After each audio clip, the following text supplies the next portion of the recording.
बिस्मिल्लाहिर्रहमानिर्रहीम, अस्सलाम वालेकुम। इस लेक्चर में जो टॉपिक हम डिस्कस करने वाले हैं वो है डेंटल कास्टिंग। यानी कि इस लेक्चर में हम डिटेल में डिस्कस करेंगे डेंटल कास्टिंग के प्रोसेस को। जैसा कि हमने प्रीवियस लेक्चर में ऑलरेडी डिस्कस किया हुआ है कि डेंटल कास्टिंग वो प्रोसेस होता है जिसके थ्रू कास्ट रेस्टोरेशंस बनाई जाती हैं। और कास्ट रेस्टोरेशंस भी हमने समझा था कि कास्ट रेस्टोरेशंस वो रेस्टोरेशंस, प्रोस्थेसिस या अप्लाइंस होती हैं जिन्हें मेटल या एलॉय से बनाया जाता है। यानी कि वो सारी प्रोस्थेसिस, अप्लायंस, रेस्टोरेशंस जिन्हें मेटल या एलॉय से बनाया जाता है उनके लिए एक जनरलाइज वर्ड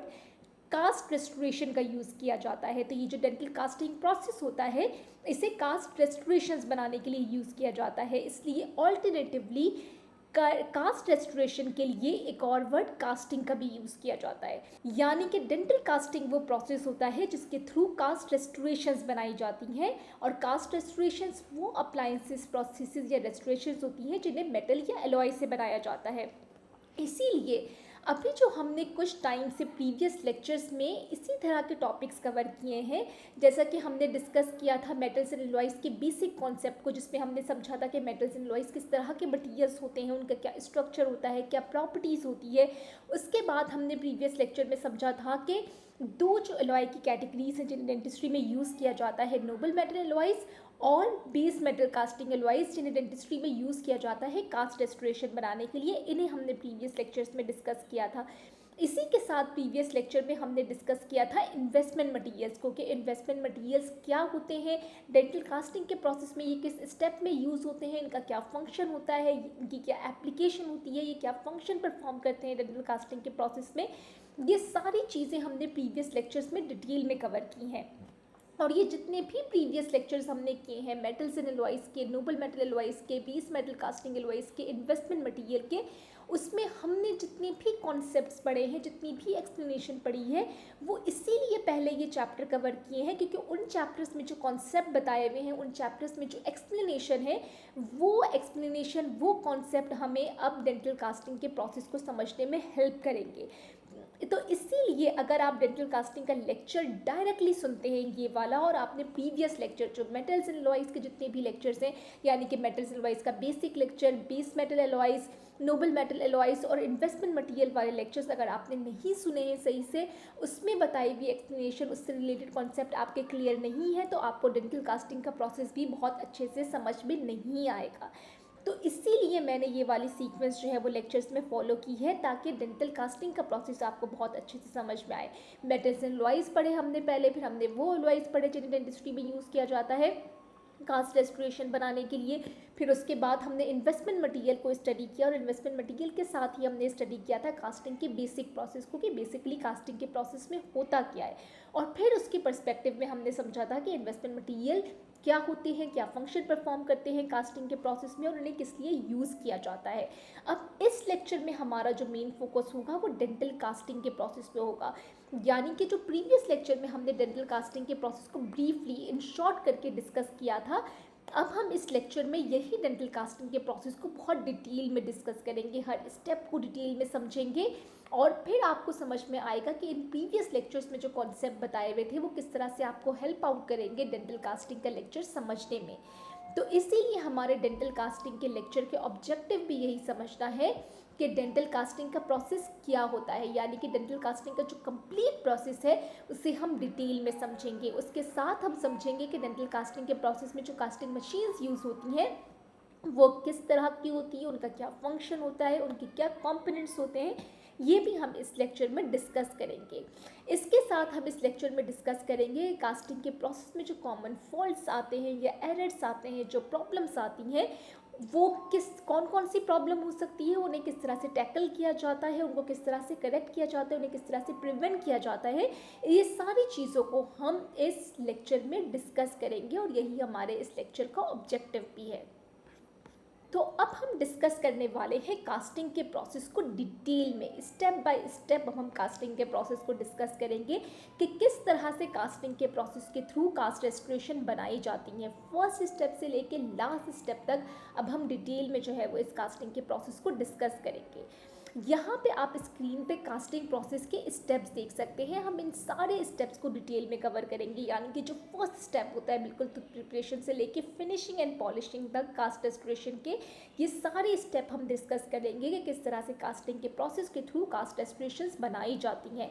कास्टिंग के प्रोसेस का ब्रीफ ओवरव्यू हमने इन्वेस्टमेंट मटेरियल वाले लेक्चर में भी कवर किया हुआ है, तो आप पहले उस लेक्चर को रिवाइज करें, और अगर आपने वो नहीं सुना है तो उस लेक्चर को पहले सुने, फिर आप इस डेंटल कास्टिंग के लेक्चर को सुने। क्योंकि अगर आप डायरेक्टली इस डेंटल कास्टिंग के लेक्चर को सुनेंगे, अगर आपने investment material 20 metal casting alloys, Nobel metal alloys और मेटल एलॉयज वाले चैप्टर्स नहीं पढ़े हुए हैं, तो हो सकता है कि बहुत से कॉन्सेप्ट जो कि इस चैप्टर में, इस लेक्चर में बताए जाएंगे, वो आपको बहुत अच्छे से समझ में ना आए। तो अब हम डिस्कस करने वाले हैं कास्टिंग प्रोसीजर के स्टेप्स को, यानी कि हम डेंटल कास्टिंग के प्रोसेस को अब समझेंगे step by step.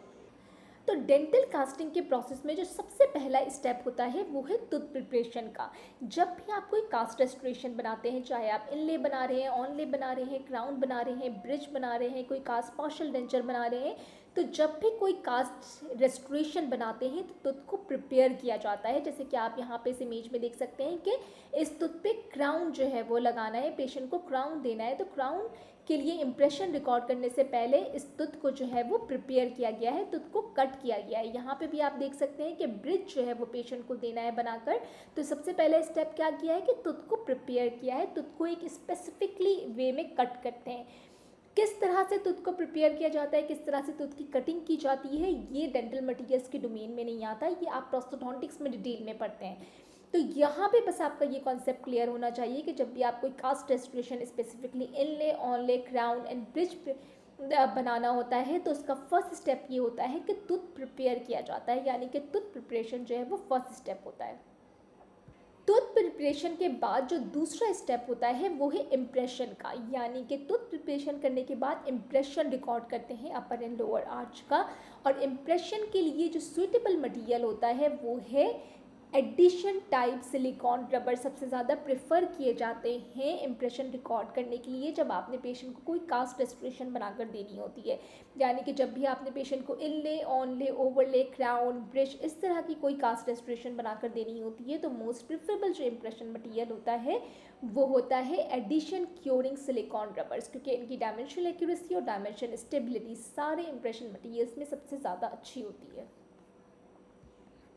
Impression record करने के बाद जो स्टेप होता है वो ये होता है मॉडल और डाई प्रिपरेशन का।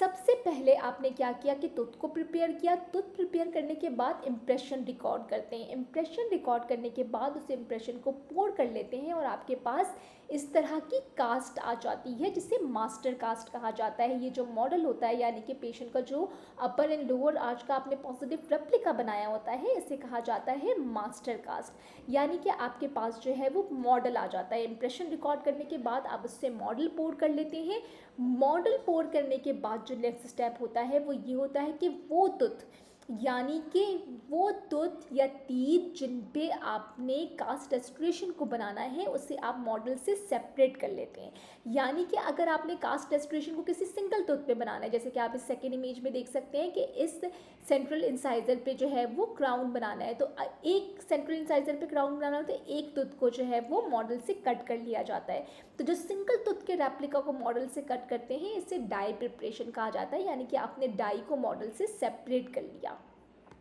लेकिन अगर आपने कोई कास्ट रेस्टोरेशन ऐसी बनानी है जो कि एक से ज़्यादा टीथ पे जो है वो बनानी है, कि फॉर एग्जांपल कि आपने कोई ब्रिज बनाना है जिसमें आपको ये वाला जो है वो टूथ भी चाहिए है, ये वाली स्पेस भी चाहिए है, ये भी चाहिए है, तो क्या करते हैं कि आपने वो सारे टीथ जिन पे आपने वो कास्ट रेस्टोरेशन बनानी है उन्हें इंडिविजुअली मॉडल से कट कर लेते हैं। तो इंडिविजुअल जो रेप्लिका होता है टूथ का, जैसे कि ये आपने कट किया, आपने इस स्पेस से बनानी है, इस पे बनानी है, तो हर किसी को इंडिविजुअली कट करते हैं। तो जो इंडिविजुअल रेप्लिका होता है टूथ का उसे डाई कहा जाता है, यानी कि इम्प्रेशन रिकॉर्ड करने के बाद मॉडल पोर करते हैं और जो मॉडल बनकर आता है उसे मास्टर कास्ट कहा जाता है। फिर मास्टर कास्ट से आप वो टूथ या टीथ जिन पे आपने कास्ट रेस्टोरेशन बनानी है उन्हें सेपरेट कर लिया जाता है। तो जो सेपरेट करते हैं टूथ उनके लिए वर्ड यूज़ किया जाता है डाई का।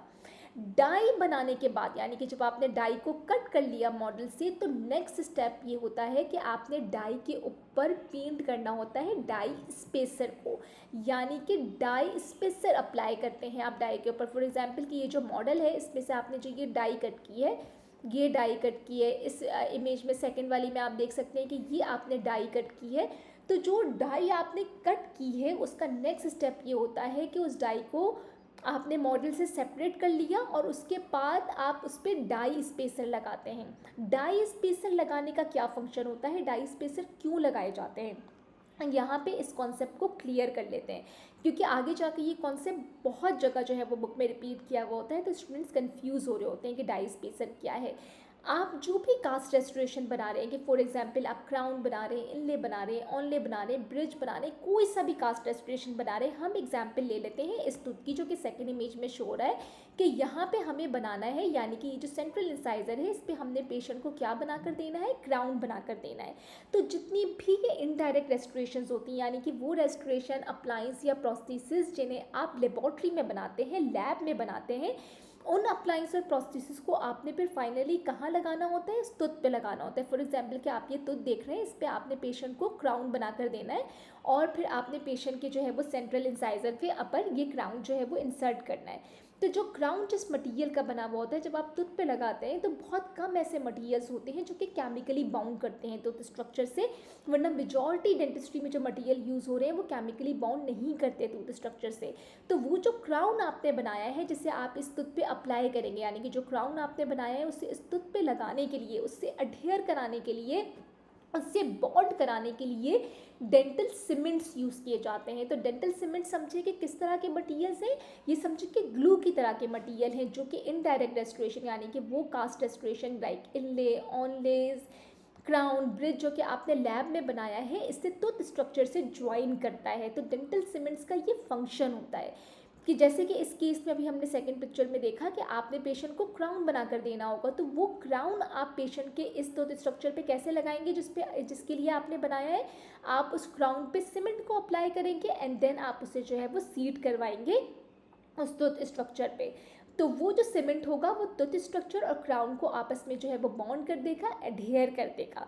तो होता ये है कि अगर आपने डाई स्पेसर नहीं लगाया और डायरेक्टली आपने क्राउन का वैक्स पैटर्न बना दिया, फॉर एग्जांपल इस टूथ पे आपने डायरेक्टली क्राउन का वैक्स पैटर्न बना दिया और आपने कोई डाई स्पेसर नहीं लगाया, क्योंकि डाई स्पेसर का काम क्या होता है कि ये स्पेस क्रिएट करता है डेंटल सीमेंट के लिए, यानी कि वो डेंटल सीमेंट जो कि आपने बाद में यूज़ करना है उस क्राउन को टूथ स्ट्रक्चर से ज्वाइन करने के लिए, अडहेयर करने के लिए, बॉन्ड करने के लिए, उसकी स्पेस बनाता है डाई स्पेसर। तो अगर एज्यूम करते हैं कि आपने डाई स्पेसर नहीं लगाया, डायरेक्टली वैक्स पैटर्न बना दिया और उस वैक्स पैटर्न से क्राउन बनकर आ गया, तो जब आप पेशेंट पे वो क्राउन लगा रहे होंगे, सीमेंट लगाने के बाद जब आप क्राउन को अडहेयर करवा रहे होंगे तो स्ट्रक्चर से, तो आपने तो सीमेंट के लिए कोई स्पेस बनाई ही नहीं थी, तो क्या होगा कि वो क्राउन सही से फिट नहीं हो रहा होगा, वो स्पेस एक्स्ट्रा ले रहा होगा, जिसकी वजह से जो है वो जो क्राउन है उसकी फिटिंग जो है वो ऑल्टर होने के चांसेस होंगे। तो इसीलिए ये किया जाता है कि जो डाई होता है उस पर पहले ही जो है वो डाई स्पेसर लगा दिया जाता है, जिसकी थिकनेस जो है वो 20 से 40 माइक्रोमीटर होती है, जो कि क्रिएट करती है स्पेस डेंटल सीमेंट के लिए, ताकि बाद में डेंटल सीमेंट को आप यूज़ कर सकें ज्वाइन करने के लिए वो जो रेस्टोरेशन यानी कि क्राउन, इनले, ऑनले, ब्रिज जो भी आपने बनाया है वो जो आप ज्वाइन करेंगे डेंटल सीमेंट के थ्रू, उसके लिए स्पेस बनाता है। यानी कि डाई स्पेसर को आप डाई पे इसलिए अप्लाई करते हैं क्योंकि बाद में आपने जो होता है वो उस टूथ स्ट्रक्चर को ज्वाइन करना होता है उस इनडायरेक्ट रेस्टोरेशन से, या बॉन्ड करना होता है उस इनडायरेक्ट रेस्टोरेशन से, यानी कि क्राउन, ब्रिज, इनले, ऑनले को डेंटल सीमेंट के थ्रू। तो ये जो डाई स्पेसर होते हैं ये उसी सीमेंट के लिए स्पेस क्रिएट करते हैं जिससे आप बाद में यूज़ करने वाले हैं कास्ट रेस्टोरेशन और टूथ को ज्वाइन करने के लिए। तो ये डाई स्पेसर उसी के लिए स्पेस बनाता है। कि फॉर एग्जांपल कि आपने यहाँ पे देख सकते हैं कि यहाँ पे आप डाई स्पेसर लगा रहे हैं, यानी कि इस टूथ पे जो है वो आपने पेशेंट को क्राउन बनाकर देना है। तो आपने क्या किया कि सबसे पहले डाई स्पेसर लगा दिया, फिर डाई स्पेसर के बाद आप वैक्स पैटर्न लगाते हैं और बाकी के स्टेप जो है वो फॉलो करते हैं और अपने जो है वो क्राउन बना लेते हैं। तो जब वो क्राउन बनकर आता है तो क्योंकि आपने स्पेस क्रिएट कर दी है डाई स्पेसर के थ्रू डेंटल सीमेंट के लिए, तो जब आप उस क्राउन पे डेंटल सीमेंट लगाते हैं और उससे टूथ पे प्लेस करते हैं तो वो सीमेंट की स्पेस क्योंकि ऑलरेडी आपने क्रिएट की हुई होती है, तो इससे क्राउन की जो है वो फिटिंग भी ऑल्टर नहीं होती, उस सीमेंट की स्पेस भी होती है और वो सीमेंट बहुत अच्छे से जो है वो क्राउन और टूथ स्ट्रक्चर को आपस में बॉन्ड कर देता है। तो यहाँ तक हमने कवर कर लिया कि डेंटल कास्टिंग का फर्स्ट स्टेप क्या होता है कि टूथ प्रिपरेशन की जाती है, फिर इंप्रेशन रिकॉर्ड करते हैं, इंप्रेशन रिकॉर्ड करने के बाद मॉडल पोर करते हैं। मॉडल जो पोर करते हैं या जो मॉडल आपके पास बनकर आता है उसे मास्टर कास्ट कहते हैं। मास्टर कास्ट से आपने डाई प्रिपेयर करनी होती है, यानी कि इंडिविजुअल टूथ का रेप्लिका, यानी कि वो टूथ जिस पे आपने कास्ट रेस्टोरेशन बनानी होती है उसे आप सेपरेट कर लेते हैं डाई से और डाई के ऊपर डाई स्पेसर अप्लाई कर देते हैं। डाई स्पेसर का क्या फंक्शन होता है वो अभी हमने डिस्कस कर लिया है। डाई स्पेसर लगाने के बाद जो नेक्स्ट स्टेप होता है वो ये होता है कि वैक्स पैटर्न बनाया जाता है। वैक्स पैटर्न हमने पहले भी डिस्कस किया है कि दो तरह की टेक्निक से बनाया जा सकता है। डायरेक्ट वैक्स पैटर्न होता है जो कि आप डायरेक्टली ओरल कैविटी में जो है वो बनाते हैं, यानी कि इनसाइड द पेशेंट्स माउथ बनाते हैं, डायरेक्टली ओरल कैविटी में बनाते हैं। लेकिन ये जो डायरेक्ट वैक्स पैटर्न टेक्निक होती है बहुत ही लिमिटेड सिनेरियो में यूज़ की जाती है और बहुत ही कम कंडीशंस में जो है वो बहुत ही स्पेसिफिक कंडीशन में जो है वो इस टेक्निक को यूज़ किया जाता है। और दूसरी जो वैक्स पैटर्न की टेक्निक है जिसे सबसे ज़्यादा यूज़ किया जाता है, जिसे कॉमनली डेंटल कास्टिंग के प्रोसेस के लिए जो वैक्स पैटर्न बनाई जाती है वो इसी मेथड से बनाई जाती है, वो है इनडायरेक्ट वैक्स पैटर्न टेक्निक, जिसमें आप वैक्स पैटर्न को बनाते हैं डाई पे, यानी कि डायरेक्टली मॉडल पे या डाई पे जो है वो वैक्स पैटर्न बनाते हैं। इसे इनडायरेक्ट वैक्स पैटर्न टेक्निक कहा जाता है और डेंटल कास्टिंग के प्रोसेस में यूजली इसी टेक्निक को जो है वो फॉलो किया जाता है और वैक्स पैटर्न बनाया जाता है। और हम पहले भी डिस्कस कर चुके हैं कि वैक्स पैटर्न क्या होता है कि जब भी आपको पेशेंट को कोई अप्लायंस, प्रोस्थेसिस या रेस्टोरेशन देना होता है तो पहले आप उस अप्लायंस, प्रोस्थेसिस या रेस्टोरेशन को वैक्स से बनाते हैं। जैसी रेस्टोरेशन, अप्लायंस या प्रोस्थेसिस पेशेंट को चाहिए बिल्कुल एग्जैक्टली बनाते हैं, लेकिन आप उसे इनिशियली किससे बनाते हैं? वैक्स से बनाते हैं और उसे वैक्स पैटर्न कहा जाता है। तो वैक्स डेंटल कास्टिंग के प्रोसेस के लिए वैक्स पैटर्न दोनों टेक्निक से बनाई जा सकती है। डायरेक्ट वैक्स पैटर्न टेक्निक से भी, यानी कि जिसमें आप wax pattern directly oral cavity में बना रहे हैं, लेकिन ये वाली टेक्निक बहुत कम यूज़ की जाती है। और सबसे ज़्यादा जो टेक्निक यूज़ की जाती है डेंटल कास्टिंग के प्रोसेस में वैक्स पैटर्न बनाने के लिए वो है इनडायरेक्ट वैक्स पैटर्न टेक्निक, जिसमें आप वैक्स पैटर्न बनाते हैं मॉडल या डाई पे। तो इस इमेज में जो है वो आप देख सकते हैं कि यहाँ पे direct wax pattern technique show हो रही है, किस तरह से इनले वैक्स जो है वो यूज़ करके इन्होंने डायरेक्ट वैक्स पैटर्न टेक्निक के थ्रू वैक्स पैटर्न बनाया है। यहाँ पे एक चीज़ क्लियर हो जानी चाहिए कि कास्ट रेस्टोरेशन, यानी कि कास्टिंग के प्रोसेस के लिए जो वैक्स पैटर्न बनाए जाते हैं वो इनले वैक्स से बनाए जाते हैं हमेशा, जो कि आप यहाँ पे देख सकते हैं कि डायरेक्ट वैक्स पैटर्न टेक्निक में आप वैक्स पैटर्न कहाँ बनाया गया है? ओरल कैविटी में, डायरेक्टली ओरल कैविटी में बनाया गया है। और किस वैक्स से? इनले वैक्स से। और इनडायरेक्ट वैक्स पैटर्न टेक्निक में भी वैक्स पैटर्न बनाते हैं, लेकिन मॉडल या डाई के ऊपर बनाते हैं और इसे भी किस वैक्स से बनाते हैं? इनले वैक्स से बनाते हैं। चाहे डायरेक्ट वैक्स पैटर्न टेक्निक हो या इनडायरेक्ट वैक्स पैटर्न टेक्निक हो, वैक्स जो है वो इनले ही यूज़ होती है, यानी कि इनले वैक्स को ही यूज़ किया जाता है कास्ट रेस्टोरेशन या कास्टिंग के प्रोसेस के वैक्स पैटर्न को बनाने के लिए। वैक्स पैटर्न बनाने के बाद जो नेक्स्ट स्टेप होता है वो होता है स्प्रू फॉर्मर अटैचमेंट का। वैक्स पैटर्न भी आपने किससे बनाया है? वैक्स से बनाया है। और ये स्प्रू फॉर्मर भी जो है वो वैक्स से ही बने हुए मटेरियल होते हैं। आप देख सकते हैं कि इनकी किस तरह की शेप है। ये कुछ इस तरह की जो है वो इनकी शेप होती है और ये जो बल्कि सा सर्कुलर सा बल्कि सा पार्ट होता है इसके सेंटर में, जो कि आप यहाँ पे देख सकते हैं, इसे स्प्रू रिजर्वायर कहा जाता है। इसका एक बहुत ही इंपॉर्टेंट फंक्शन होता है जो कि हम आगे जाके इस डेंटल कास्टिंग के लेक्चर में डिस्कस करेंगे। यहाँ पे आपको ये पता होना चाहिए कि वैक्स पैटर्न बनाने के बाद जो नेक्स्ट स्टेप होता है वो ये होता है कि वैक्स पैटर्न के ऊपर लगाए जाते हैं स्प्रू फॉर्मर। यहाँ पे आप देख सकते हैं कि इन्होंने स्प्रू फॉर्मर जो है वो वैक्स पैटर्न के ऊपर जो है वो लगाया है। तो वैक्स पैटर्न के बनाने के बाद नेक्स्ट स्टेप क्या होता है? स्प्रू फॉर्मर को वैक्स पैटर्न से अटैच किया जाता है, यानी कि डाई या मॉडल जिसके ऊपर आपने वैक्स पैटर्न को बनाया है उसी डाई या मॉडल के ऊपर जो वैक्स पैटर्न है उसी के ऊपर जो है वो आप फिर स्प्रू फॉर्मर जो है वो लगा देते हैं। तो स्प्रू फॉर्मर का जो सबसे इम्पॉर्टेंट फंक्शन होता है वो ये होता है कि स्प्रू फॉर्मर जो होता है वो एक चैनल जो है वो प्रोवाइड करता है जिसके थ्रू मोल्टन एलॉय जो है वो एंटर करता है उस स्पेस में या उस कैविटी में जो कि क्रिएट हुई भी होती है वैक्स पैटर्न रिमूव होने के बाद। जैसा कि हमने कास्टिंग के प्रोसेस में देखा था कि फॉर एग्जांपल कि अगर ये कास्टिंग रिंग है तो हमने ये डिस्कस किया था कि ये जो स्प्रू फॉर्मर वाला पार्ट होता है, यानी कि हमने कास्टिंग के प्रोसेस में जो हमने प्रीवियस इन्वेस्टमेंट मटेरियल के लेक्चर में जो कास्टिंग का ब्रीफ ओवरव्यू किया था उसमें हमने डिस्कस किया था कि जो वैक्स पैटर्न होता है उसके नीचे आप फिर स्प्रू फॉर्मर अटैच करते हैं और स्प्रू फॉर्मर के बाद क्रूसिबल फॉर्मर होता है। अभी क्रूसिबल फॉर्मर हम आगे जाके डिस्कस करेंगे तो आपने कंफ्यूज नहीं होना है। यहाँ पे सिर्फ ये बात समझनी है कि स्प्रू फॉर्मर का फंक्शन क्या होता है कि स्प्रू फॉर्मर एक ऐसा चैनल प्रोवाइड करता है जिसके थ्रू मोल्टन एलॉय जो है वो एंटर करता है उस स्पेस में जो कि क्रिएट हुई हुई होती है वैक्स पैटर्न रिमूव होने के बाद। तो वैक्स पैटर्न आपने किसका बनाया था, उस अप्लायंस का, उस रेस्टोरेशन का, उस प्रोसेस का जो कि आपने पेशेंट को देना है। तो मोल्टन एलॉय को उस स्पेस में एंटर होना बहुत ज़रूरी है कि जो कि वैक्स पैटर्न के रिमूव होने के बाद क्रिएट हुई है, क्योंकि वो वही स्पेस है जो कि रेस्टोरेशन प्रोसेस या अप्लायंस आपकी बन कर आएगी जब वहाँ पे एलॉय जाएगा। तो एलॉय का वहाँ पे उस स्पेस में जाना बहुत ज़रूरी है जो कि वैक्स के रिमूव होने के बाद क्रिएट हुई है। तो ये जो स्प्रू फॉर्मर होते हैं इनका फंक्शन ये होता है कि ये वो चैनल प्रोवाइड करते हैं जिसके थ्रू मोल्टन एलॉय जो है वो एंटर करता है उस स्पेस में जो कि क्रिएट हुई होती है वैक्स पैटर्न रिमूव होने के बाद। तो इसीलिए स्प्रू फॉर्मर की जो डिज़ाइन होता है, यानी कि स्प्रू फॉर्मर को कैसे लगाना है, किस साइज़ का लगाना है, क्या डायमीटर होना चाहिए, इन सब की बहुत ज़्यादा जो है वो इम्पोर्टेंस होती है।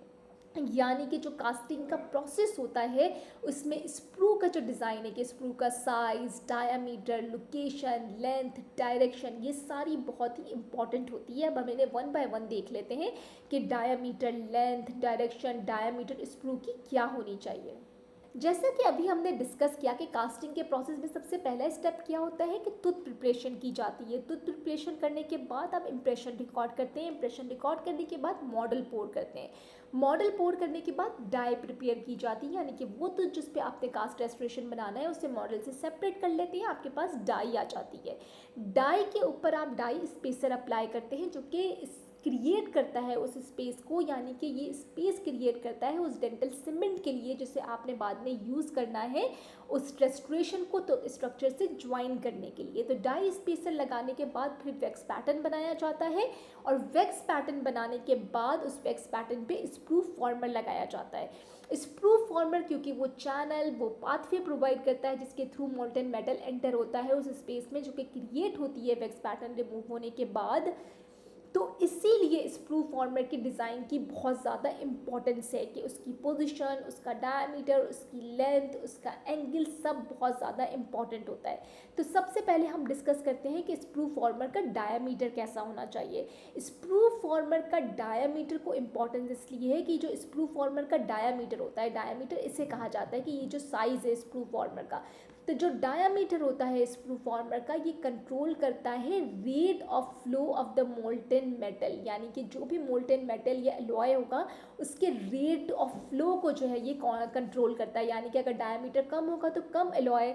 मोल्टन एलॉय जो है वो एंटर करेगा इस स्पेस में जो कि क्रिएट हुई है वैक्स पैटर्न रिमूव होने के बाद। अगर डायामीटर ज़्यादा होगा तो ज़्यादा तेज़ी से जो है वो मोल्टन एलॉय जो है वो एंटर करेगा उस स्पेस में जो कि क्रिएट हुई है वैक्स पैटर्न रिमूव होने के बाद। तो स्प्रू डायामीटर जो है वो कंट्रोल करता है मोल्टन मेटल या एलॉय के फ्लो को जो है वो कंट्रोल करता है। तो आइडियली जो स्प्रू डायामीटर होता है वो कितना होना चाहिए, स्प्रू डायामीटर होना चाहिए जो कि thickest part of the wax pattern होता है, यानी कि वैक्स पैटर्न का जो सबसे थिकेस्ट पार्ट है जो कि आप यहाँ पे देख सकते हैं कि वैक्स पैटर्न है इसका ये सबसे थिकेस्ट पार्ट है। तो स्प्रू फॉर्मर का साइज़ या तो बिल्कुल इसके बराबर होना चाहिए जैसा कि आप यहाँ पे देख सकते हैं कि बिल्कुल इसके इक्वल है, या फिर इससे ज़्यादा होना चाहिए, इससे कम नहीं होना चाहिए। यानी कि स्प्रू डायमीटर, स्प्रू फॉर्मर का डायमीटर क्या होना चाहिए कि जो वैक्स पैटर्न का थिकेस्ट पार्ट है उसके इक्वल हो या फिर उससे ज़्यादा हो, यानी उससे कम जो है वो नहीं होना चाहिए। यानी कि वैक्स पैटर्न का जो थिकेस्ट पार्ट होता है उसके बराबर होना चाहिए स्प्रू फॉर्मर के डायमीटर को, या फिर उससे ज़्यादा होना चाहिए, क्योंकि जितना ज़्यादा डायमीटर होगा ये इम्प्रूव करता है मोल्टन मेटल या एलॉय के फोल्ड को उस स्पेस में या उस मोल्ड कैविटी में जो क्रिएट हुई है वैक्स पैटर्न रिमूव होने के बाद। अब यहाँ पे ये प्रॉब्लम या यहाँ पे एक क्वेश्चन आता है जहन में स्टूडेंट्स के कि अगर डायामीटर कम हो गया स्प्रू फॉर्मर का तो क्या प्रॉब्लम आ सकती है, मतलब इतना ज़्यादा क्या प्रॉब्लम हो सकती है कि इतना ज़्यादा एम्फेसाइज किया है कि स्प्रू का डायमीटर एटलीस्ट इतना होना चाहिए जितना कि वैक्स पैटर्न का थिकेस्ट पार्ट होता है। तो इसका क्या रीज़न है कि तो सबसे पहले ये समझने के लिए कि स्प्रू डायमीटर यानी कि स्प्रू फॉर्मर के डायमीटर को वैक्स पैटर्न के थिकेस्ट पार्ट से इक्वल या उससे ज़्यादा क्यों होना चाहिए, ये समझने के लिए एक कॉन्सेप्ट का क्लियर होना बहुत ज़रूरी है कि जब भी आपका स्प्रू फॉर्मर का डायामीटर यानी कि यहाँ पे आप देख सकते हैं कि स्प्रू फॉर्मर का डायामीटर जब भी वैक्स पैटर्न के थिकेस्ट पार्ट के जो है वो इक्वल होता है या उससे ज़्यादा होता है, तो इसका एडवांटेज ये होता है कि जो मोल्टेन एलॉय इस स्पेस में प्रेजेंट होता है जो कि क्रिएट हुई है वैक्स पैटर्न रिमूव होने के बाद, जैसे मैंने अभी अभी मार्क किया है, यानी कि वो स्पेस जो कि क्रिएट हुई है वैक्स पैटर्न रिमूव होने के बाद उसमें जो मोल्टेन एलॉय प्रेजेंट होते हैं ये पहले सॉलिडिफाई होते हैं। ये एलॉय जो कि उस स्पेस में प्रेजेंट है जो कि क्रिएट हुई है वैक्स पैटर्न रिमूव होने के बाद, ये पहले कब सॉलिडिफाई होंगे, जब स्प्रू फॉर्मर का डायमीटर वैक्स पैटर्न के थिकेस्ट पार्ट के इक्वल होगा या फिर उससे ज़्यादा होगा, तभी जाके ये जो पार्ट होगा ये पहले सॉलिडिफाई होगा और स्प्रू फॉर्मर वाला जो है वो लास्ट में सॉलिडिफाई होगा, जो कि आप फिगर ए में देख सकते हैं। तो इसका फ़ायदा क्या होता है इस तरह से सॉलिडिफिकेशन होने का, इस तरह से सॉलिडिफिकेशन होने का फ़ायदा ये होता है कि हमने डिस्कस किया था कि जब भी अलॉय सॉलिडिफाई होता है यानी कि कूल डाउन होता है, क्योंकि वो कैसे सॉलिडिफाई होगा, कूल डाउन होगा, तो जब भी कोई मटेरियल कूल डाउन होता है तो उसमें कॉन्ट्रैक्शन होती है, यानी कि जब भी एक मटेरियल का टेम्परेचर ड्रॉप होता है तो उसमें कॉन्ट्रैक्शन होती है। तो इसीलिए जब एलॉय भी कूल डाउन हो रहे होते हैं, सॉलिडिफाई हो रहे होते हैं, तो उनमें कॉन्ट्रैक्शन होती है। तो होता ये है कि जब ये वाला एलॉय पहले सॉलिडिफाई होता है तो उसमें जो कॉन्ट्रैक्शन होती है, तो यहाँ पे मोल्टन एलॉय जो है वो प्रेजेंट होता है, वो उस कॉन्ट्रैक्शन वाली स्पेस में चला जाता है और उस कॉन्ट्रैक्शन को कवर कर देता है, क्योंकि कॉन्ट्रैक्शन होगी तो क्या होगा, पोरोसिटी आ जाएगी। तो स्प्रू फॉर्मर क्योंकि देर से सॉलिडिफाई होता है, तो जैसे ही ये वाला पार्ट पहले सॉलिडिफाई होता है, यानी कि पहले ये वाले एलॉय सॉलिडिफाई होते हैं जो कि उस स्पेस में प्रेजेंट है जो कि क्रिएट हुई है वैक्स पैटर्न रिमूव होने के बाद, तो जब यहाँ का एलॉय पहले सॉलिडिफाई होता है तो अगर वहाँ पे कोई श्रिंकेज होती है, क्योंकि श्रिंकेज होगी सॉलिडिफाई होगा, तो वहाँ पे जो श्रिंकेज होती है तो स्प्रू फॉर्मर में क्योंकि एलॉय स्टिल जो है वो फ्लूइड फॉर्म में होता है, ये देर से सॉलिडिफाई होता है, तो वो एलॉय उस स्पेस में चला जाता है जहाँ पे कॉन्ट्रैक्शन हुई होती है और उस पोरोसिटी को, उस कॉन्ट्रैक्शन को कवर कर देता है। इसलिए आइडियली ये रिक्वायरमेंट होती है कि स्प्रू फॉर्मर का डायमीटर जो है वो वैक्स पैटर्न के थिकेस्ट पार्ट के बराबर हो या फिर उससे ज़्यादा हो, ताकि स्प्रू फॉर्मर में जो एलॉय प्रेजेंट है वो देर से सॉलिडिफाई हो और जो वैक्स और वो जो कैविटी या वो एरिया जो कि क्रिएट हुआ है वैक्स पैटर्न रिमूव होने के बाद उसमें जो एलॉय प्रेजेंट है वो पहले सॉलिडिफाई हो जाए। क्योंकि जब स्प्रू फॉर्मर वाले एरिया में जो एलॉय प्रेजेंट है वो बाद में सॉलिडिफाई होंगे, तो उसका फ़ायदा ये होगा, वो आखिर में सॉलिडिफाई होंगे तो उसका फ़ायदा ये होगा कि जो कॉन्ट्रैक्शन है, यानी कि जो कॉन्ट्रैक्शन की वजह से जो पोरोसिटी है, यानी कि जब वो सॉलिडिफाई होंगे तो कॉन्ट्रैक्शन होगी तो पोरोसिटी आएगी, तो वो जो पोरोसिटी जब स्प्रू फॉर्मर वाले एरिया में आएगी तो स्प्रू फॉर्मर तो आपने वैसे भी रिमूव करना होता है कास्टिंग का प्रोसेस कंप्लीट होने के बाद, क्योंकि स्प्रू फॉर्मर कोई रेस्टोरेशन अप्लायंस या प्रोसेस का पार्ट तो नहीं है, ये तो आपने सिंपली इसलिए बनाया है ताकि ये एक ऐसा चैनल प्रोवाइड करे जिसके थ्रू मोल्टन एलॉय फ्लो करके जा सके उस स्पेस में जो कि क्रिएट हुई है वैक्स पैटर्न रिमूव होने के बाद, जो कि आपकी सही जो वो स्पेस है जहाँ पे आपकी कास्ट रेस्टोरेशन बननी है, जहाँ पे एलॉय जाके कास्ट रेस्टोरेशन को बनाएगा, क्योंकि वैक्स पैटर्न आपने किसका बनाया था, प्रोस्थेसिस अप्लायंस या रेस्टोरेशन का, जो कि आपने पेशेंट को देनी है। तो वो जो स्पेस क्रिएट हुई है वैक्स पैटर्न रिमूव होने के बाद, तो जब एलॉय वहाँ पे जाएगा तभी वो रेस्टोरेशन बन सकेगी। तो इसीलिए वो जो एलॉय जो कि उस स्पेस में प्रेजेंट है जो कि वैक्स पैटर्न रिमूव होने के बाद बनी है, वहाँ पे कॉन्ट्रैक्शन नहीं होनी चाहिए, बेशक स्प्रू फॉर्मर वाले एलॉयज में या फिर वो एलॉय जो कि स्प्रू फॉर्मर वाले एरिया में प्रेजेंट है वहाँ पे कॉन्ट्रैक्शन हो जाए, क्योंकि आपने उससे बाद में रिमूव ही कर देना है, क्योंकि स्प्रू फॉर्मर का फंक्शन सिंपली ये होता है कास्टिंग के प्रोसेस के दौरान कि इसने एक ऐसा चैनल प्रोवाइड करना होता है जिसके थ्रू मोल्टन एलॉय या मेटल एंटर कर सके उस स्पेस में जो कि क्रिएट हुई है वैक्स पैटर्न रिमूव होने के बाद। तो होता ये है कि जब भी आप एक ऐसा डायमीटर यूज़ करते हैं, यानी कि स्प्रू फॉर्मर का ऐसा डायमीटर यूज़ करते हैं जो कि वैक्स पैटर्न के थिकेस्ट पोर्शन से कम होता है, और अगर बहुत ही ज़्यादा कम होता है तो इसका नुकसान ये होता है या इसका डिसएडवांटेज ये होता है कि स्प्रू फॉर्मर में जो एलॉय प्रेजेंट होता है वो पहले सॉलिडिफाई हो जाता है, जो कि आप देख सकते हैं कि पहले सॉलिडिफाई हो जाता है, और जो एलॉय जो कि प्रेजेंट होता है उस स्पेस में जो कि क्रिएट हुई होती है वैक्स पैटर्न रिमूव होने के बाद, वो बाद में सॉलिडिफाई होता है। तो जब ये एलॉय बाद में सॉलिडिफाई होगा जो कि प्रेजेंट है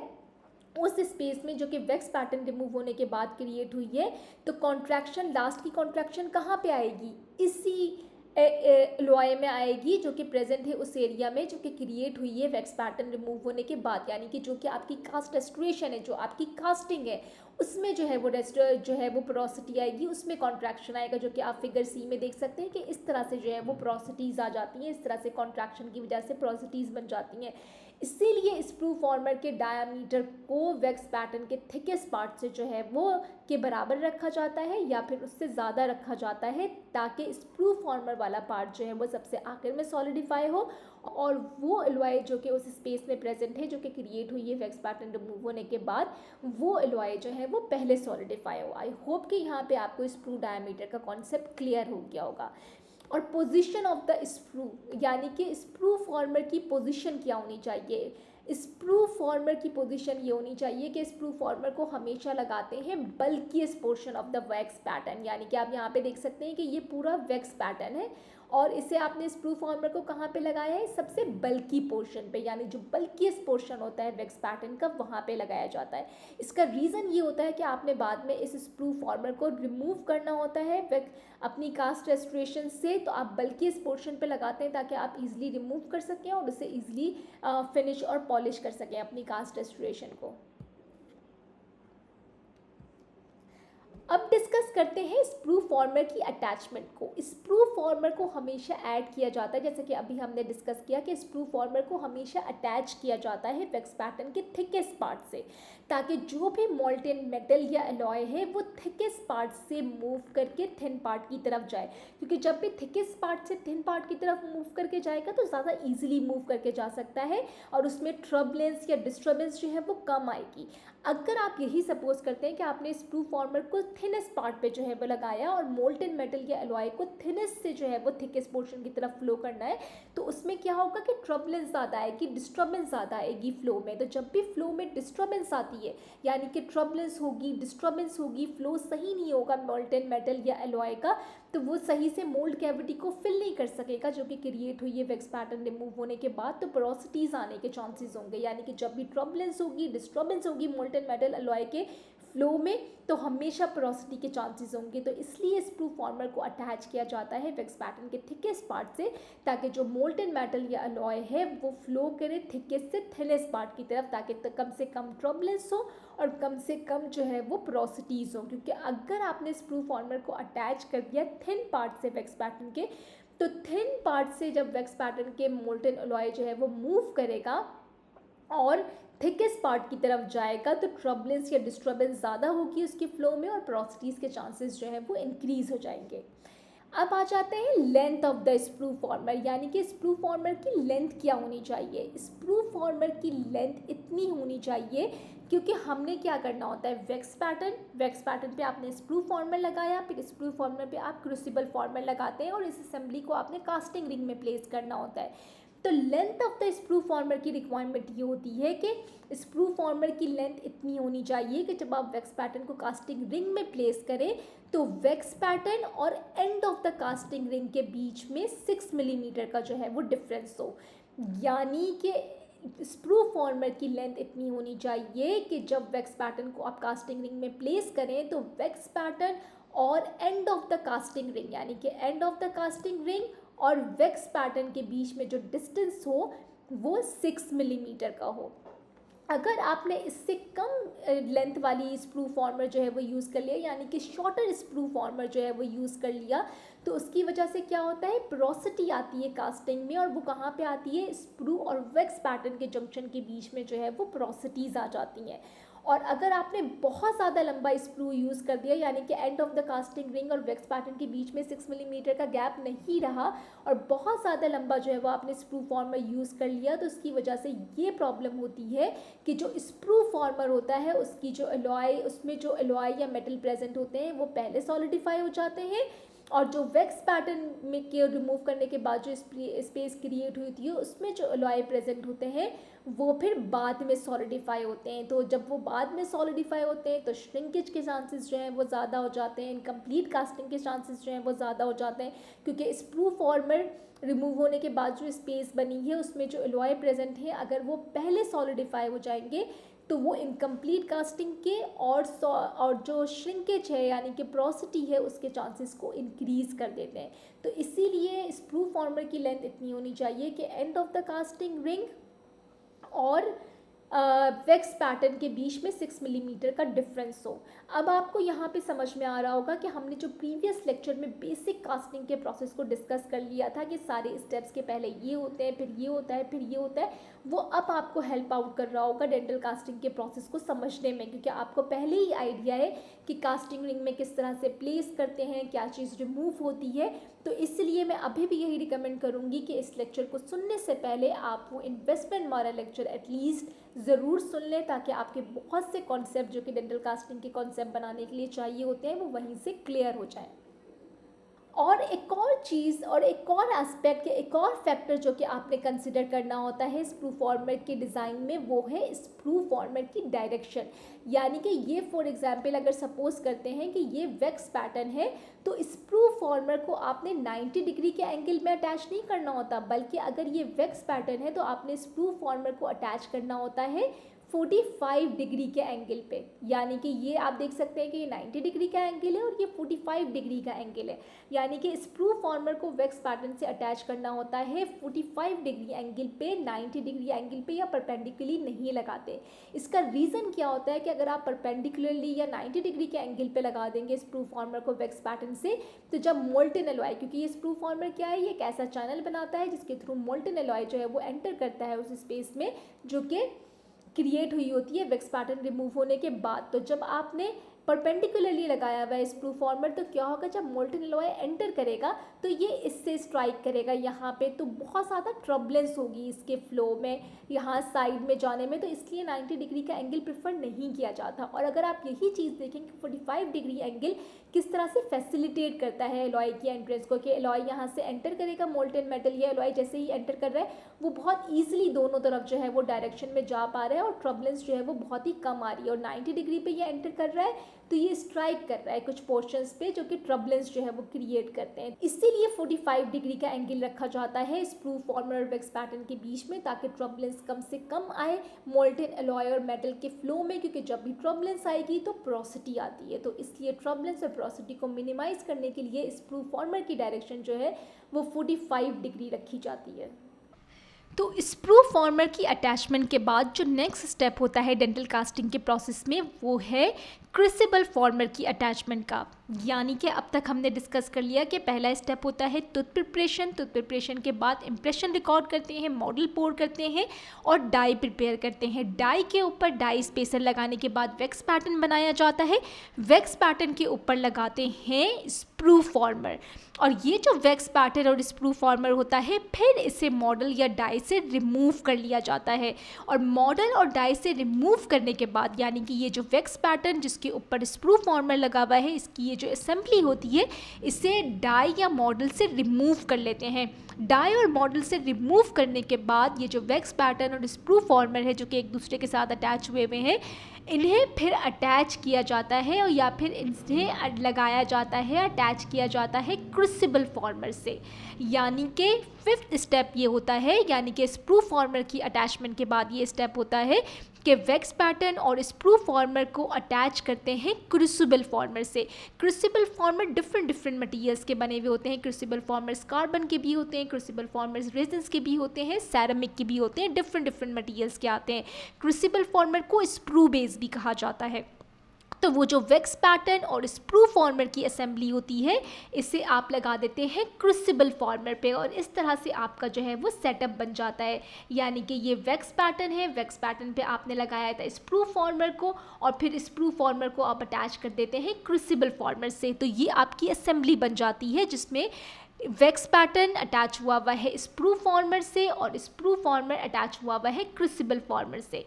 यानी कि ये जो असेंबली होती है इसे आप प्रिपेयर कर लेते हैं, जिसमें वैक्स पैटर्न है, स्प्रू फॉर्मर है और क्रूसिबल फॉर्मर है। यानी कि स्प्रू फॉर्मर के बाद का स्टेप ये होता है कि वैक्स पैटर्न स्प्रू फॉर्मर को मॉडल से रिमूव कर लेते हैं और उसे अटैच कर देते हैं क्रूसिबल फॉर्मर से, जिसे स्प्रू बेस भी कहा जाता है। और ये जो क्रूसिबल फॉर्मर या स्प्रू बेस होती है, इसे आप देख सकते हैं कि इसकी अपीयरेंस कुछ इस तरह की होती है। और ये जो पार्ट होता है क्रूसिबल फॉर्मर या स्प्रू बेस का, इस पे आप लगाते हैं आपकी जो वैक्स पैटर्न और स्प्रू फॉर्मर वाली असेंबली होती है इससे।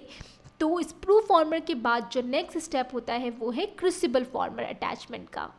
क्रूसिबल फॉर्मर अटैचमेंट के बाद जो नेक्स्ट स्टेप होता है वो ये होता है कास्टिंग रिंग, और कास्टिंग रिंग लाइनर में प्लेस किया जाता है इस असेंबली को। यानी कि ये जो असेंबली आपने बनाई है वैक्स पैटर्न, स्प्रू फॉर्मर और क्रूसिबल फॉर्मर की, यानी कि ये वैक्स पैटर्न है, आपका स्प्रू फॉर्मर है और ये क्रूसिबल फॉर्मर है, जो कि आपने ये असेंबली बनाई है, इससे फिर आप कास्टिंग रिंग में प्लेस करते हैं। अब हमने समझना है कि कास्टिंग रिंग और कास्टिंग रिंग लाइनर क्या होते हैं। कास्टिंग रिंग समझे कि वो एपरेटस या टूल होता है जिसमें आप अपने ये वैक्स पैटर्न, स्प्रू फॉर्मर और क्रूसिबल फॉर्मर वाली असेंबली को प्लेस करते हैं, और बाकी के जो स्टेप होते हैं इन्वेस्टिंग, कास्टिंग के, वो परफॉर्म किए जाते हैं। और कास्टिंग रिंग डिफरेंट साइज़ के आते हैं। यहाँ पे आप देख सकते हैं कि डिफरेंट साइज़ के कास्टिंग रिंग है। डिपेंड कर रहा होता है कि आपके वैक्स पैटर्न का साइज़ क्या है। अगर आपके वैक्स पैटर्न का साइज़ बड़ा है तो आप बड़ी कास्टिंग रिंग को चूज़ करते हैं, छोटा है तो छोटी कास्टिंग रिंग का साइज़ जो है वो यूज़ किया जाता है। इसके बाद आप सेकेंड इमेज में देख सकते हैं कि कास्टिंग रिंग लाइनर्स होते हैं। कास्टिंग रिंग लाइनर्स भी बहुत से इंपॉर्टेंट फंक्शन परफॉर्म करते हैं। Casting ring liners soft lining होती है कास्टिंग रिंग के अंदर, जो कि आप देख सकते हैं कि आपने यहाँ पे देखा कि हमने ये असेंबली बना ली। अब आपने ये समझना है कि ये जो वैक्स पैटर्न है, स्प्रू फॉर्मर और क्रूसिबल फॉर्मर वाली असेंबली जब आपकी रेडी हो जाती है तो आप ये करते हैं कि कास्टिंग रिंग में लगाते हैं कास्टिंग रिंग लाइनर को। अभी हम डिस्कस करेंगे आगे जाके कास्टिंग रिंग लाइनर का क्या पर्पस होता है, कितने टाइप्स के कास्टिंग रिंग लाइनर यूज़ होते हैं, वो हम डिस्कस करेंगे। अभी आपने स्टेप को समझना है कि आपने अभी तक क्या कर लिया था, वैक्स पैटर्न पे स्प्रू फॉर्मर लगा दिया और स्प्रू फॉर्मर को अटैच कर दिया क्रूसिबल फॉर्मर से, और आपकी ये असेंबली जो है वो बन गई, जो कि आप इस फिगर में देख सकते हैं। फिर आप रेडी करते हैं अपना कास्टिंग रिंग को, और कास्टिंग रिंग में प्लेस कर देते हैं कास्टिंग रिंग लाइनर को। यानी कि कास्टिंग रिंग जो है वो अंदर से पूरी लाइन हुई हुई होती है, कवर हुई हुई होती है कास्टिंग रिंग लाइनर से, जो कि आप सेकेंड इमेज में देख सकते हैं कि ये कास्टिंग रिंग लाइनर है। जब आप कास्टिंग रिंग लाइनर को कास्टिंग रिंग में अप्लाई कर देते हैं, लगा देते हैं, आपका कास्टिंग रिंग रेडी हो जाता है। तो ये जो असेंबली होती है वैक्स पैटर्न, स्प्रू फॉर्मर और क्रूसिबल फॉर्मर वाली, इसे प्लेस कर देते हैं कास्टिंग रिंग में। अब आप देख सकते हैं कि ये कास्टिंग रिंग है, ये क्रूसिबल फॉर्मर है, और यहाँ पे आप देख सकते हैं कि ये वैक्स पैटर्न और स्प्रू फॉर्मर जो है वो शो हो रहे हैं। तो इस तरह से जो है वो आपका नेक्स्ट स्टेप होता है, यानी कि वैक्स पैटर्न, स्प्रू फॉर्मर और क्रूसिबल फॉर्मर की असेंबली रेडी करने के बाद आप कास्टिंग रिंग लेते हैं, कास्टिंग रिंग को लाइन करते हैं कास्टिंग रिंग लाइनर से, और कास्टिंग रिंग लाइनर से लाइन करने के बाद जो असेंबली होती है क्रूसिबल फॉर्मर, स्प्रू फॉर्मर और वैक्स पैटर्न वाली, उसे कास्टिंग रिंग में प्लेस कर देते हैं। और वो असेंबली किस तरह की दिखती है कि यहाँ पे आप लोअर पार्ट में देख सकते हैं क्रूसिबल फॉर्मर है, ये कास्टिंग रिंग है, ये वैक्स पैटर्न है, और वैक्स पैटर्न के नीचे ही आपके पास स्प्रू फॉर्मर है इस तरह से, जो कि अटैच हुआ है क्रूसिबल फॉर्मर से। तो ये नेक्स्ट स्टेप होता है आपका, यानी कि क्रूसिबल फॉर्मर की अटैचमेंट के बाद आप इस असेंबली को प्लेस करते हैं कास्टिंग रिंग और कास्टिंग रिंग लाइनर में। अभी तक हमने डिस्कस कर लिया कि जब आपकी wax pattern, sprue former, crucible former वाली असेंबली रेडी हो जाती है तो आप इसे कास्टिंग रिंग में प्लेस कर देते हैं, और कास्टिंग रिंग की इनर सरफेस को कम्प्लीटली लाइन किया हुआ होता है कास्टिंग रिंग लाइनर से। जैसे कि आप इस फिगर में देख सकते हैं कि कास्टिंग रिंग की इनर सरफेस जो है वो कम्प्लीटली लाइन हुई हुई है कास्टिंग रिंग लाइनर से। जैसे आप ये वाला स्टेप इस फिगर में भी जो है वो देख सकते हैं कि आपकी जो ये असेंबली है, यानी कि wax pattern, sprue former, crucible farmer, इसे आप प्लेस करते हैं कास्टिंग रिंग में। और कास्टिंग रिंग, ये आपके पास कास्टिंग रिंग है और कास्टिंग रिंग अंदर से लाइन हुई हुई है कास्टिंग रिंग लाइनर से। ये आप देख सकते हैं वैक्स पैटर्न है, ये स्प्रू फॉर्मर है, और ये आप देख सकते हैं कि क्रूसिबल फॉर्मर है, जिसका हाफ पार्ट अंदर है और हाफ पार्ट जो है वो क्रूसिबल फॉर्मर का बाहर है। इस तरह से ये असेंबली जो है वो रेडी की जाती है। अब हम डिस्कस करेंगे कि कास्टिंग रिंग लाइनर्स क्या होते हैं और ये क्या फंक्शन परफॉर्म करते हैं। कास्टिंग रिंग लाइनर के फंक्शन को समझने के लिए कास्टिंग रिंग लाइनर्स क्या होते हैं, सबसे पहले ये पता होना चाहिए कि जो कास्टिंग रिंग होती है ये या तो मेटल होता है या कोई प्लास्टिक होता है। यूजुअली मेटालिक कास्टिंग रिंग जो है वो यूज़ की जाती है, यानी कि सॉलिड सरफेस होती है कास्टिंग रिंग की। और जो ये कास्टिंग रिंग लाइनर होते हैं, आपने देखा कि ये जो वाइट कलर के इमेज में शो हो रहे थे, ये सॉफ्ट प्लायबल मटेरियल्स होते हैं। सॉफ्ट मटेरियल के कास्टिंग रिंग लाइनर्स बनाए जाते हैं। इसका मकसद ये होता है कि हमने अब यहाँ पे आएगा कि प्रीवियस लेक्चर्स की सिग्निफिकेंस, हमने प्रीवियस लेक्चर में डिस्कस किया था इन्वेस्टमेंट मटेरियल को, कि जब हम ये असेंबली कास्टिंग रिंग में प्लेस कर देते हैं, यानी कि वैक्स पैटर्न, स्प्रू फॉर्मर और क्रूसिबल फॉर्मर की असेंबली जब हम कास्टिंग रिंग में प्लेस कर देते हैं, तो नेक्स्ट स्टेप ये होता है कि इन्वेस्टमेंट मटेरियल को मिक्स किया जाता है और उसे पोर कर दिया जाता है इस असेंबली में। तो ये जो इन्वेस्टमेंट मटेरियल आप पोर करते हैं, इनका फंक्शन ये होता है कि ये इन्वेस्टमेंट मोल्ड बनाते हैं, और जब इसे हीट किया जाता है तो इन्वेस्टमेंट मटेरियल ने एक्सपेंड होना होता है। और हम ये भी डिस्कस कर चुके हैं कि ये जो इन्वेस्टमेंट मटेरियल की एक्सपेंशन होती है, कंपनसेट करती है कास्टिंग श्रिंकेज को, जो कि बहुत ही इंपॉर्टेंट स्टेप है कास्टिंग का। तो ये जो एक्सपेंशन होनी होती है इन्वेस्टमेंट मटेरियल में, अगर कास्टिंग रिंग लाइनर अप्लाई नहीं करें और इन्वेस्टमेंट मटेरियल डायरेक्टली सेट हो जाए कास्टिंग रिंग से कांटेक्ट में, जो कि एक सॉलिड सरफेस है, तो जब आप इन्वेस्टमेंट मोल्ड को हीट करेंगे, जब इन्वेस्टमेंट मटेरियल हीट होगा और उसमें एक्सपेंशन होनी होगी, तो जब वो डायरेक्टली एक हार्ड सरफेस से कांटेक्ट में होगी तो वो एक्सपेंड ही नहीं कर पाएगी। तो इसीलिए कास्टिंग रिंग की सरफेस को एक सॉफ्ट प्लायबल मटेरियल से लाइन किया जाता है, जिसे कास्टिंग रिंग लाइनर कहा जाता है। ये कास्टिंग रिंग लाइनर्स जो होते हैं ये अलाउ करते हैं इन्वेस्टमेंट मटेरियल को कि ये एक्सपेंड कर सके ड्यूरिंग जो है वो हीटिंग के दौरान, जब आप इन्वेस्टमेंट मोल्ड को हीट कर रहे हैं, तो ये इसी सॉफ्ट कास्टिंग रिंग लाइनर की लाइनिंग की वजह से ही पॉसिबल हो पाता है। फिर कास्टिंग रिंग लाइनर एक फंक्शन परफॉर्म करता है कि ये रैपिड कूलिंग और कॉन्ट्रैक्शन नहीं होने देता है इन्वेस्टमेंट मोल्ड की। अच्छा, क्यों इसे प्रिवेंट करना होता है रैपिड कूलिंग और कॉन्ट्रैक्शन को? क्योंकि हमने कास्टिंग के प्रोसेस में, जब ब्रीफली हमने प्रीवियस लेक्चर में डिस्कस किया था, तो हमने ये डिस्कस किया था कि जब इन्वेस्टमेंट मोल्ड फॉर्म हो जाता है तो आपने क्या करना होता है, उसे आप हीट करते हैं आप उस टेम्परेचर पे जो कि मेल्टिंग टेम्परेचर होता है उस लोहे का, जिससे आपने वो कास्ट रेस्टोरेशन बनानी है। और उसका हमने रीज़न भी डिस्कस किया था कि क्यों वो टेम्परेचर जो है वो चूज़ किया जाता है। ये सारे कॉन्सेप्ट आप प्रीवियस चैप्टर में जाके रिवाइज कर सकते हैं, या फिर अगर आपने नहीं पढ़ा हुआ है या आपको नहीं समझ में आया हुआ तो आप प्रीवियस लेक्चर में जाके सुन सकते हैं कि इन्वेस्टमेंट मोल्ड को आप हीट करते हैं उस टेम्परेचर पे, जो कि मेल्टिंग टेम्परेचर होता है उस लोहे का, जो कि जिससे आप कास्ट रेस्टोरेशन बना रहे हैं। क्योंकि कंप्लीट कास्टिंग के प्रोसेस के लिए इस टेम्परेचर पे इन्वेस्टमेंट मोल्ड का हीट करना बहुत ज़रूरी होता है। तो इन्वेस्टमेंट मोल्ड को जब आप हीट करते हैं उस टेम्परेचर पे, फिर उसके बाद आप एलॉय को मेल्ट करके उस कैविटी में इंट्रोड्यूस करवाते हैं, जो कि क्रिएट हुई है वैक्स पैटर्न और स्प्रू फॉर्मर के रिमूव होने के बाद। तो उस टाइम पीरियड में जब वैक्स पैटर्न जब मोल्टेन एलॉय को आप एंटर करा रहे हैं और वो फिल कर रहा है उस मोल्ड कैविटी को, जो कि क्रिएट हुई है वैक्स पैटर्न रिमूव होने के बाद, तब तक जो है कास्टिंग रिंग का फंक्शन ये होता है कि वो इन्वेस्टमेंट मोल्ड के टेम्परेचर को जो है वो बहुत ज़्यादा ड्रॉप नहीं होने देता। क्योंकि अगर इन्वेस्टमेंट मोल्ड का टेम्परेचर बहुत ज़्यादा ड्रॉप हो गया, यानी कि जो मोल्टेन एलॉय का टेम्परेचर है उससे बहुत ज़्यादा कम पे चला गया, तो प्री मेच्योर सॉलिडिफिकेशन हो सकती है एलॉय की और इनकम्प्लीट कास्टिंग के चांसेस जो हैं वो बढ़ सकते हैं। तो इसीलिए ये जो कास्टिंग रिंग लाइनर होते हैं ये रैपिड कूलिंग जो है वो नहीं होने देते इन्वेस्टमेंट मोल्ड की, जब आपने उसे हीट कर दिया होता है बर्नआउट टेम्परेचर पे। फिर थर्ड जो फंक्शन होता है रिंग लाइनर का, वो होता है कि ये सेमी हाइग्रोस्कोपिक एक्सपेंशन प्रोवाइड करते हैं। यानी कि जो कास्टिंग रिंग लाइनर होते हैं ये सॉफ्ट प्लायबल मटेरियल होते हैं, अगर आप इन्हें वेट कर दें, डैम्प कर दें, तो और उसके डैम्प और वेट कर देते हैं जब, और उसके बाद ये इन्वेस्टमेंट मटेरियल से कांटेक्ट में आते हैं, तो इन्वेस्टमेंट मटेरियल ये जो मॉइस्चर होता है, जो वाटर कंटेंट इनमें प्रेजेंट होता है, उससे एब्जॉर्ब कर लेता है, और उसकी वजह से उस इन्वेस्टमेंट मटेरियल में हाइग्रोस्कोपिक एक्सपेंशन हो जाती है। तो इस तरह से जो है वो रिंग लाइनर हाइग्रोस्कोपिक एक्सपेंशन भी करवा सकते हैं। डेंटिस्ट्री में दो तरीके के रिंग लाइनर्स यूज़ होते हैं, एक है एस्बेस्टोस और दूसरे नॉन एस्बेस्टोस बेस्ड है, जिसमें आता है सेलुलोज और सेरेमिक। एस्बेस्टोस बेस्ड जो कैस्टिंग रिंग लाइनर है वो अब इसलिए यूज़ नहीं किए जाते क्योंकि इनमें पल्मोनरी प्रॉब्लम्स जो है वो कॉज कराने के चांसेस होते हैं। तो इसलिए अब जो डेंटिस्ट्री में सबसे ज़्यादा जो कास्टिंग रिंग लाइनर यूज़ किया जाता है वो है cellulose casting ring liner. I hope कि यहाँ पे आपको कास्टिंग रिंग लाइनर का फंक्शन अच्छे से क्लियर हो गया होगा। अब जो स्टेप होता है, यानी कि कास्टिंग रिंग में जब आप ये असेंबली प्लेस कर देते हैं, यानी कि कास्टिंग रिंग में प्रेजेंट है कास्टिंग रिंग लाइनर, और कास्टिंग रिंग लाइनर में जब आप ये असेंबली प्लेस कर देते हैं वैक्स पैटर्न, स्प्रू फॉर्मर और क्रूसिबल फॉर्मर वाली असेंबली को प्लेस कर देते हैं, तो उसके बाद का स्टेप होता है कि आप करते हैं इन्वेस्टिंग। इन्वेस्टिंग का मतलब क्या होता है कि आप इन्वेस्ट कर देते हैं, इन्वेस्टमेंट मोल्ड बनाते हैं, यानी कि कास्टिंग रिंग को कंप्लीटली फिल कर देते हैं इन्वेस्टमेंट मटीरियल से।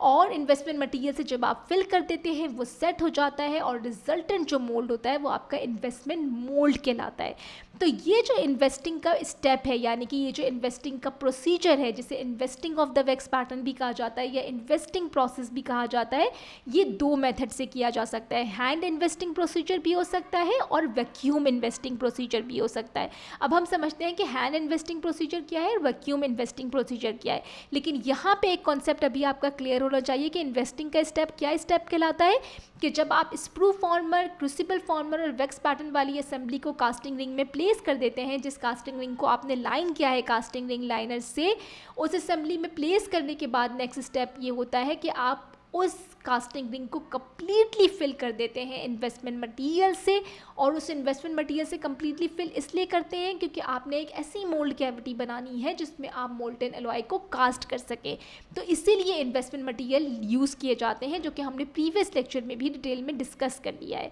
यानी कि इन्वेस्टिंग के स्टेप में आप इन्वेस्टमेंट मटीरियल्स को यूज़ करते हैं, यानी कि कास्टिंग रिंग को कम्प्लीटली फिल कर देते हैं इन्वेस्टमेंट मटीरियल से। और ये जो इन्वेस्टिंग का स्टेप होता है या प्रोसीजर होता है, ये दो तरीक़ों से किया जा सकता है, हैंड इन्वेस्टिंग प्रोसीजर और वैक्यूम इन्वेस्टिंग प्रोसीजर। तो सबसे पहले आ जाते हैं हैंड इन्वेस्टिंग प्रोसीजर में। हैंड इन्वेस्टिंग प्रोसीजर, जैसे कि नेम ही इंडिकेट कर रहा है कि इसमें इन्वेस्टमेंट मटेरियल को मैनुअली मिक्स किया जाता है, यानी कि आप पाउडर लिक्विड कंपोनेंट्स को जो है वो मिक्स करते हैं अच्छे से। मिक्स करने के बाद उसे वाइब्रेटर में प्लेस कर देते हैं ताकि सारी पोरोसिटीज़ जो है वो रिमूव हो जाए। तो हैंड इन्वेस्टिंग प्रोसीजर में ये किया जाता है कि हैंड इन्वेस्टिंग प्रोसीजर में आप जो है वो वैक्स पैटर्न जो होता है उससे पेंट कर देते हैं पहले इन्वेस्टमेंट मटेरियल से, ताकि वो जो इन्वेस्टमेंट मटेरियल है वो बहुत ही क्लोज कांटेक्ट में आ जाए वैक्स पैटर्न से, और उसमें जो फाइन डिटेल्स प्रेजेंट है वैक्स पैटर्न की वो अच्छे से रिकॉर्ड हो जाए उस इन्वेस्टमेंट मटेरियल में। फिर आप वो जो वैक्स पैटर्न और स्प्रू फॉर्मर और क्रूसिबल फॉर्मर वाली असेंबली होती है जो कि कास्टिंग रिंग में प्रेजेंट है, उससे आप कंप्लीटली फिल कर देते हैं इन्वेस्टमेंट मटेरियल से। और इन्वेस्टमेंट मटेरियल से फिल करने के बाद आप उसे 45 से 60 मिनट्स के लिए छोड़ देते हैं ताकि इन्वेस्टमेंट मटेरियल जो है वो सही से सेट हो जाए। तो हैंड इन्वेस्टिंग प्रोसीजर कहलाता है वो मेथड इन्वेस्टिंग का जिसमें आप इन्वेस्टमेंट मटेरियल को मैनुअली मिक्स करते हैं। दूसरा मेथड होता है vacuum investing procedure. Vacuum investing procedure में इन्वेस्टमेंट मटेरियल को मिक्स किया जाता है अंडर वैक्यूम, यानी कि आप पाउडर और लिक्विड को इन्वेस्टमेंट मटेरियल के मिक्स करते हैं अंडर वैक्यूम, और अंडर वैक्यूम ही जो होता है वो आप इन्वेस्टमेंट मटेरियल को जो है वो पोर करते हैं कास्टिंग रिंग में। और वो जो असेंबली होती है जो कि कास्टिंग रिंग में प्रेजेंट होती है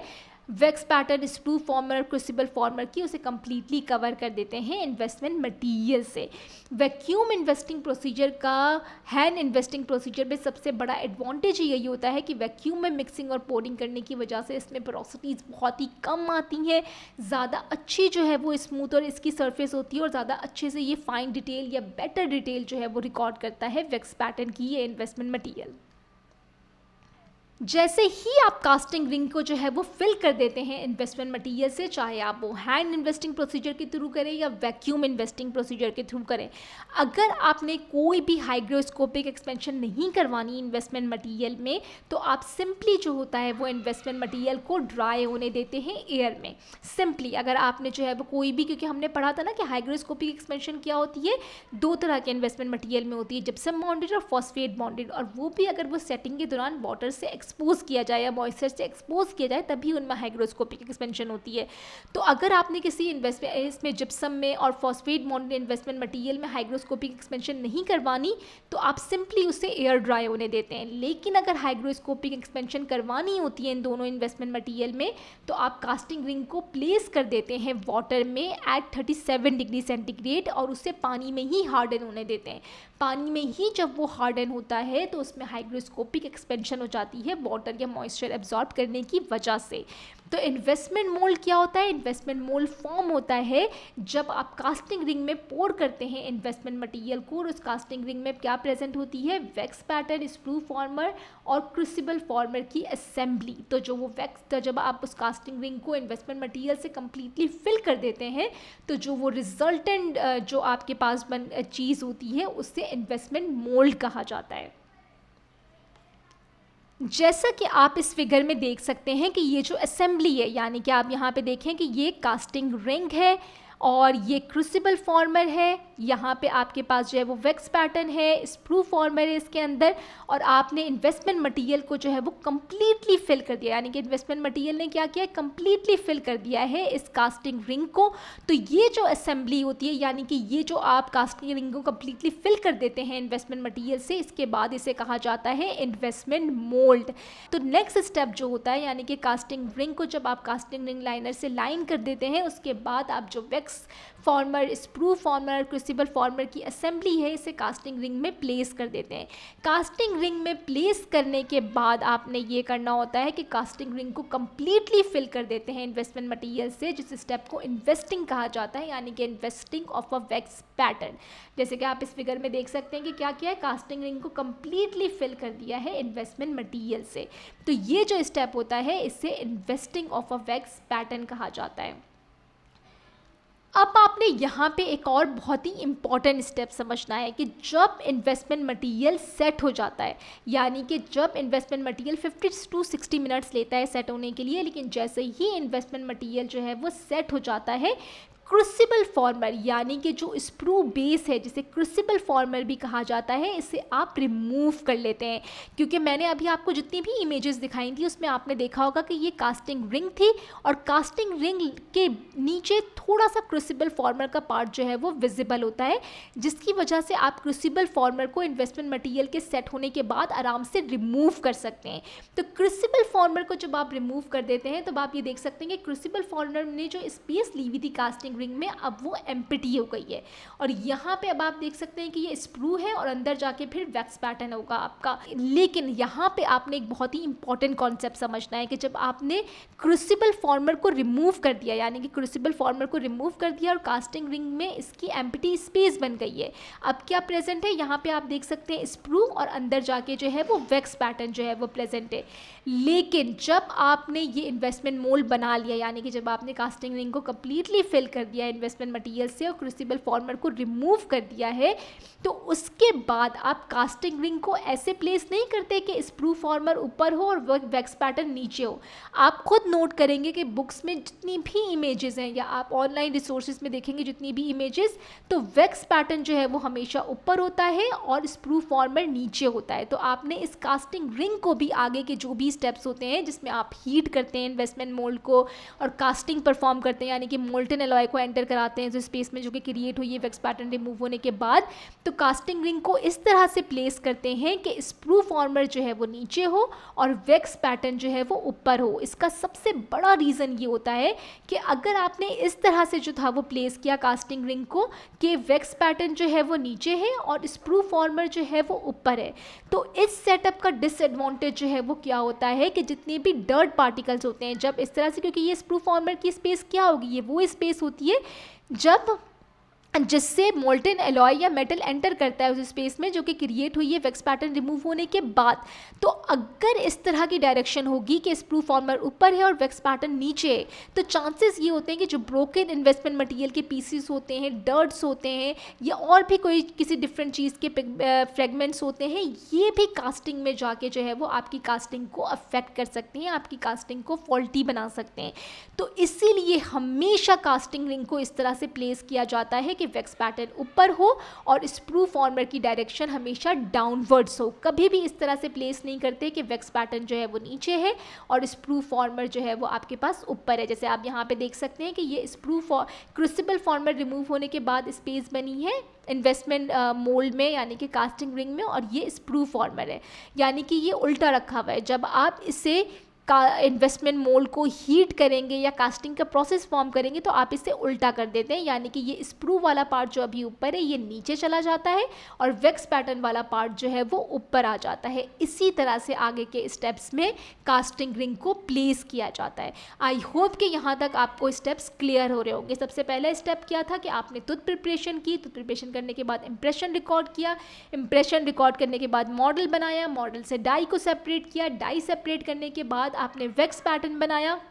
वैक्स पैटर्न पे पहले स्प्रू फॉर्मर लगाया, फिर क्रूसिबल फॉर्मर लगाया, और ये जो वैक्स पैटर्न, क्रूसिबल फॉर्मर और स्प्रू फॉर्मर की असेंबली है इसे आप प्लेस कर देते हैं कास्टिंग रिंग में, जिसे आपने लाइन किया है कास्टिंग रिंग लाइनर से। जब इस असेंबली को आप कास्टिंग रिंग में प्लेस कर देते हैं जिसे लाइन किया हुआ है कास्टिंग रिंग लाइनर से, तो नेक्स्ट स्टेप होता है इन्वेस्टिंग का, यानी कि इन्वेस्टिंग के स्टेप में आप कास्टिंग रिंग को कम्प्लीटली फिल कर देते हैं इन्वेस्टमेंट मटीरियल से, जिसके रिजल्ट में फॉर्म हो जाता है इन्वेस्टमेंट मोल्ड। इन्वेस्टमेंट मटेरियल के सेट होने के बाद यानी कि इन्वेस्टमेंट मोल्ड के फॉर्म होने के बाद क्रूसिबल फॉर्मर को रिमूव कर दिया जाता है और कास्टिंग रिंग को आगे के स्टेप्स में इस तरह से प्लेस करते हैं कि स्प्रू फॉर्मर नीचे होता है और वैक्स पैटर्न जो है वो ऊपर होता है। आई होप कि यहाँ तक के स्टेप्स आपको क्लियर होंगे।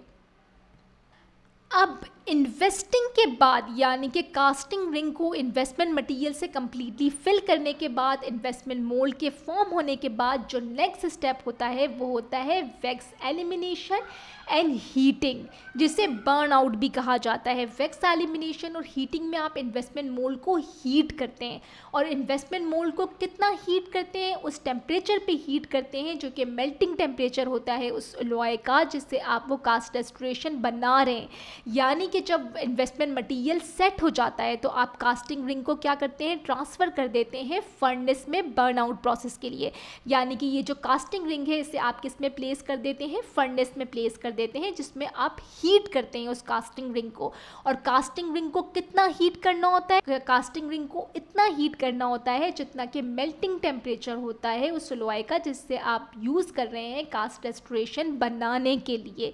इतना हीट करना होता है इन्वेस्टमेंट मोल्ड को। और क्यों हीट करना होता है अभी हम ये नेक्स्ट ही उसमें जो है वो अभी हम डिस्कस करेंगे कि हम इस टेम्परेचर पे क्यों हीट करते हैं, क्यों हीट करना इस टेम्परेचर पे जो है वो बहुत ज़रूरी है। ये हमने प्रीवियस लेक्चर में भी कवर किया था लेकिन इसे अभी हम यहाँ पे भी रिवाइज़ करेंगे। तो ये जो हीटिंग का प्रोसेस होता है यानी कि ये जो आप इन्वेस्टमेंट मोल्ड को हीट कर रहे हैं, इसमें इन्वेस्टमेंट मोल्ड किससे बना हुआ है, इन्वेस्टमेंट मटीरियल से बना हुआ है। तो ये जो इन्वेस्टमेंट मोल्ड को आप इतना हीट करते हैं तो इसका बेसिक एम जो होता है वो ये होता है कि आपने कंप्लीटली जो होती है वो वैक्स को रिमूव कर देना होता है।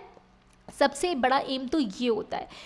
दूसरा जो एम होता है वो आपका ये होता है कि आपने करेक्ट करनी होती है थर्मल एक्सपेंशन, यानी कि थर्मल एक्सपेंशन प्रोड्यूस करनी होती है। क्योंकि हमने पढ़ा था कि जब इन्वेस्टमेंट मटेरियल को हीट करते हैं, इन्वेस्टमेंट मटेरियल में प्रेजेंट होते हैं सिलिका, चाहे क्वार्ट्ज हो या क्रिस्टोबलाइट हो, और सिलिका जो है वो एक्सपेंशन प्रोड्यूस करते हैं इन्वेस्टमेंट मटेरियल की थर्मल एक्सपेंशन के थ्रू और इन्वर्जन एक्सपेंशन के थ्रू जब इन्हें हीट किया जाता है। तो इन्वेस्टमेंट मोल्ड को जब आप हीट करते हैं तो 3 बेसिक आपके एम होते हैं। एक एम ये होता है कि आपने वैक्स को कम्प्लीटली एलिमिनेट करना होता है, रिमूव करना होता है, सिलिका की कंप्लीट थर्मल और इन्वर्जन एक्सपेंशन प्रोड्यूस करनी होती है। और तीसरा जो एम होता है वो आपका ये होता है कि आपने इन्वेस्टमेंट मोल्ड को इतना हीट करना होता है कि उस इन्वेस्टमेंट मोल्ड का भी टेम्परेचर जो है वो इक्वल हो जाए उस एलॉय के मेल्टिंग टेम्परेचर से जिसे आप यूज़ कर रहे हैं कास्ट रेस्टोरेशन बनाने के लिए, और वो जिस एलॉय को आप एंटर करवाएंगे उस कैविटी में या उस स्पेस में जो कि क्रिएट हुई है वैक्स के रिमूव होने के बाद, इन्वेस्टमेंट मोल्ड का टेम्परेचर भी उसी के एलॉय के मेल्टिंग टेम्परेचर के इक्वल होना चाहिए। तो ये 3 चीज़ें जो है वो आपने मेक श्योर करनी होती हैं। अब हम यहाँ पे कुछ पॉइंट समझते हैं जो कि मेके बुक में भी आपके पास इन्वेस्टमेंट मोल्ड की हेडिंग में, कास्टिंग के जो चैप्टर है उसमें इन्वेस्टमेंट मोल्ड की हेडिंग में उन्होंने कुछ बहुत ही इंपॉर्टेंट पॉइंट्स बताए हुए हैं। सबसे पहला पॉइंट उन्होंने ये बताया हुआ है कि इन्वेस्टमेंट मोल्ड को जो आप हीट करते हैं तो आपने मेक श्योर करना होता है कि उस टेम्परेचर पर हीट करें जो कि उस एलॉय का मेल्टिंग टेम्परेचर है जिसे आप कास्ट रेस्टोरेशन बनाने के लिए यूज़ कर रहे हैं। तो अगर आप गोल्ड एलॉयज यूज़ कर रहे हैं या गोल्ड की जो है वो कोई भी एलॉय यूज़ कर रहे हैं तो आपने इन्वेस्टमेंट मोल्ड को एटलीस्ट हीट करना होता है 700 डिग्री सेंटीग्रेड या 500 डिग्री सेंटीग्रेड तक। लेकिन अगर आप जो है वो कोबाल्ट क्रोमियम, निकल क्रोमियम या कोई बेस मेटल एलॉयज जो है वो यूज़ कर रहे हैं तो आपने इन्वेस्टमेंट मोल्ड को हीट करना होता है 700 से 1030 डिग्री सेंटीग्रेड की रेंज में। यहाँ पे इन्वेस्टमेंट मटेरियल का वर्ड इसलिए यूज़ किया हुआ है क्योंकि इन्वेस्टमेंट मटेरियल यूजली जो होता है वो बेस मेटल के साथ फॉस्फेट बॉन्डेड यूज़ करते हैं और जिप्सम बॉन्डेड आप यूज़ करते हैं गोल्ड एलॉयज के साथ। यहाँ पे स्टूडेंट्स को एक और कन्फ्यूजन आती है कि मेकेप में ही जगह जगह ना डिफरेंट टेम्परेचर बताए हुए, कहीं पे उन्होंने 900 लिखा हुआ है गोल्ड के लिए, कहीं पे 700। इसी तरह से उन्होंने बेस मेटल कास्टिंग एलॉयज के लिए भी कहीं पे 1200 से 1500 की रेंज बताई है, कहीं पे 1100, कहीं पे 1000। तो बेसिकली डिफरेंस आता है कि जो मार्केट में मैन्युफैक्चरर्स होते हैं उन्होंने डिफरेंट अपने ब्रांड्स की जो है वो कॉम्पोजिशंस रखी हुई होती हैं जिसकी वजह से हर ब्रांड के एलॉय की डिफरेंट जो है वो मेल्टिंग पॉइंट होते हैं। फॉर एग्जाम्पल के 3-4 ब्रांड्स हैं, तीनों आपको निकल क्रोमियम एलॉय दे रहे हैं, लेकिन एक की जो है वो मेल्टिंग रेंज जो है वो 900 है, एक की 1000 है, एक की 950 है। डिपेंड कर रहा होता है उस एलॉय की कॉम्पोजिशन पे, जिस ब्रांड ने उसे बनाया है उसने क्या कॉम्पोजिशन रखी है, तो उसकी वजह से थोड़ा बहुत टेम्परेचर का डिफरेंसेस आ सकते हैं। तो इसीलिए आपने जो बर्न आउट टेम्परेचर होता है वो उसी मैन्युफैक्चरर का फॉलो करना होता है जिसका एलॉय आप यूज़ कर रहे हैं। अगर उन्होंने 1100 मेंशन किया हुआ है तो आपने भी अपना जो एलॉय होता है उससे 1100 पे ही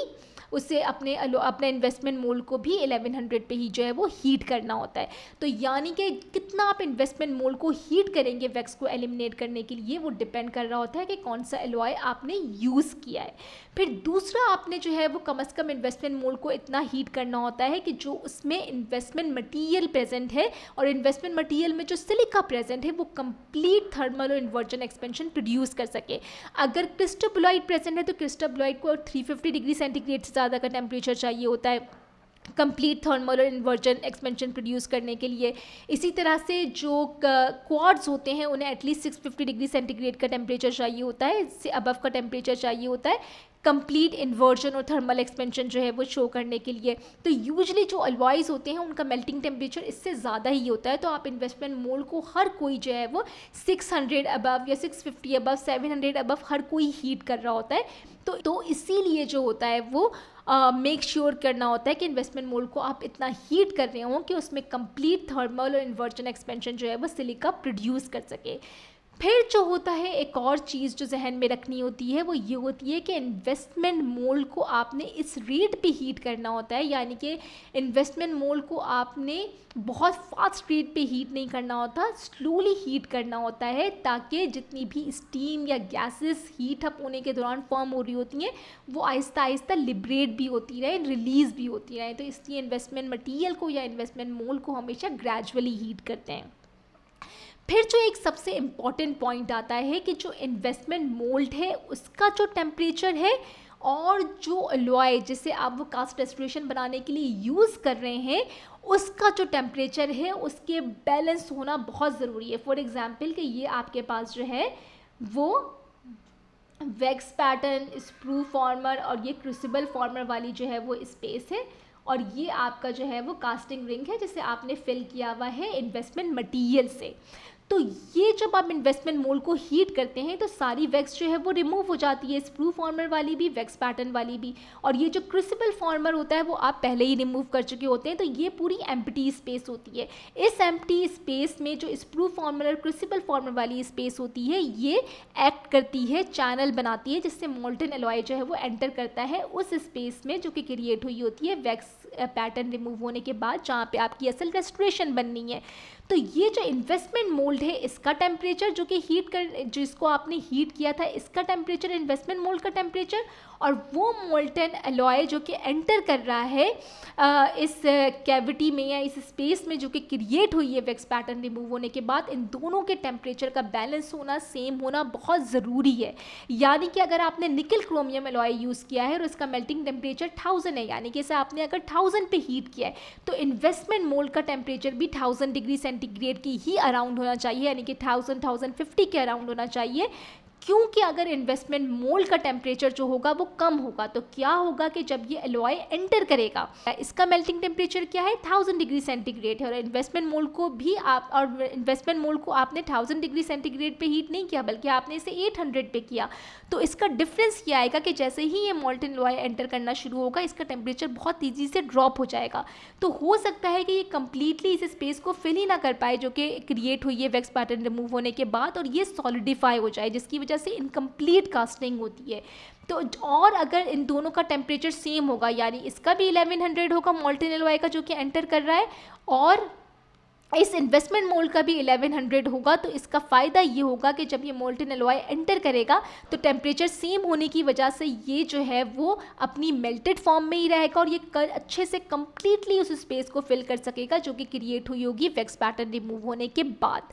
एक तो आपने ये ध्यान रखना होता है कि इन्वेस्टमेंट मोल्ड का टेम्परेचर जो है वो बहुत कम ना हो जाए, लेकिन साथ में आपने ये भी मेक श्योर करना होता है कि इन्वेस्टमेंट मोल्ड का टेम्परेचर बहुत ज़्यादा भी ना कर दें आप, क्योंकि अगर आपने इन्वेस्टमेंट मोल्ड का टेम्परेचर बहुत ज़्यादा कर दिया तो वो बहुत देर से जो है वो जो मोल्टेन मेटल या एलॉय जो कि एंटर कर रहा है मोल्ड कैविटी में, वो बहुत ही देर से सॉलिडिफाई होगा। तो जब भी कोई चीज़ देर से सॉलिडिफाई होती है, हमने डिस्कस किया था मोल्टेन मेटल एलॉय में, जब वो देर से स्लो उसकी जो होगी वो कूलिंग होगी, स्लोली सॉलिडिफाई होगा, तो कोर्स ग्रेन स्ट्रक्चर बनता है। तो इसीलिए ये जो मोल्ड का टेम्परेचर होता है, मोल्टेन एलॉय का जो टेम्परेचर होता है, ये बहुत ही बैलेंस होना चाहिए, बहुत ज़्यादा भी हीट ना कर दें और बहुत कम भी हीट ना कर दें। तो इसी तरह से अगर आपने मोल्टेन एलॉय को बहुत ज़्यादा जो है वो हीट किया हुआ, यानी कि ये 1100 पे मेल्ट हो जाता है, लेकिन आपने इसे हीट कर दिया 1300-1400 डिग्री सेंटीग्रेड तक, तो क्या होगा कि इतनी हाई टेम्परेचर पे चांसेस होते हैं कि मोल्टेन एलॉय इन्वेस्टमेंट मटेरियल के साथ रिएक्ट कर जाएगा या उसमें ऑक्सीडेशन हो जाएगी, बहुत देर से क्रिस्टलाइज होगा, जिसकी वजह से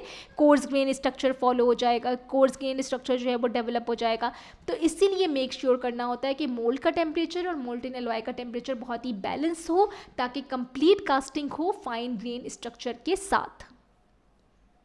तो इन्वेस्टमेंट मोल्ड को जब आप हीट कर देते हैं, इन्वेस्टमेंट मोल्ड को हीट करने पे कौन सी 3 चीज़ें होती हैं आपके पास, वैक्स एलिमिनेट होती है, इन्वेस्टमेंट मटेरियल में जो सिलिका प्रेजेंट होते हैं वो कंप्लीट थर्मल और इन्वर्जन एक्सपेंशन शो करते हैं, और तीसरी चीज़ ये होती है कि जो मोल्ड का टेम्परेचर होता है उसे आप इक्वल ले आते हैं, उसे आप बैलेंस में ले आते हैं मोल्टेन एलॉय के मेल्टिंग टेम्परेचर से, जिसे आप यूज़ कर रहे हैं कास्ट रेस्टोरेशन बनाने के लिए। तो इन्वेस्टमेंट मोल्ड को हीट करने के बाद, वैक्स को रिमूव करने के बाद जो नेक्स्ट स्टेप होता है वो होता है कास्टिंग का। कास्टिंग के स्टेप में आप बेसिकली क्या करते हैं कि वो जो स्पेस है जो कि वैक्स पैटर्न, स्प्रू फॉर्मर को रिमूव होने के बाद और जो क्रूसिबल फॉर्मर था जिसे आपने पहले ही रिमूव कर दिया था, इन तीनों के रिमूव होने के बाद जो स्पेस बनती है, अब आप इस स्पेस में एंटर कराते हैं मेल्टेड एलॉय या मेटल को, जो कि फिर आपके पास जो है वो कास्ट होता है जाके इस मोल्ड कैविटी में और कास्ट रेस्टोरेशन को प्रोड्यूस करता है। यानी कि कास्टिंग के प्रोसेस में आप मोल्टेन मेटल या एलॉय को इंट्रोड्यूस करवाते हैं उस मोल्ड कैविटी में, जो कि क्रिएट हुई है वैक्स पैटर्न, स्प्रू फॉर्मर और क्रूसिबल फॉर्मर के रिमूव होने के बाद। यानी कि आप मोल्टेन एलॉय या मेटल को कास्ट करते हैं और कास्ट रेस्टोरेशन बनाते हैं।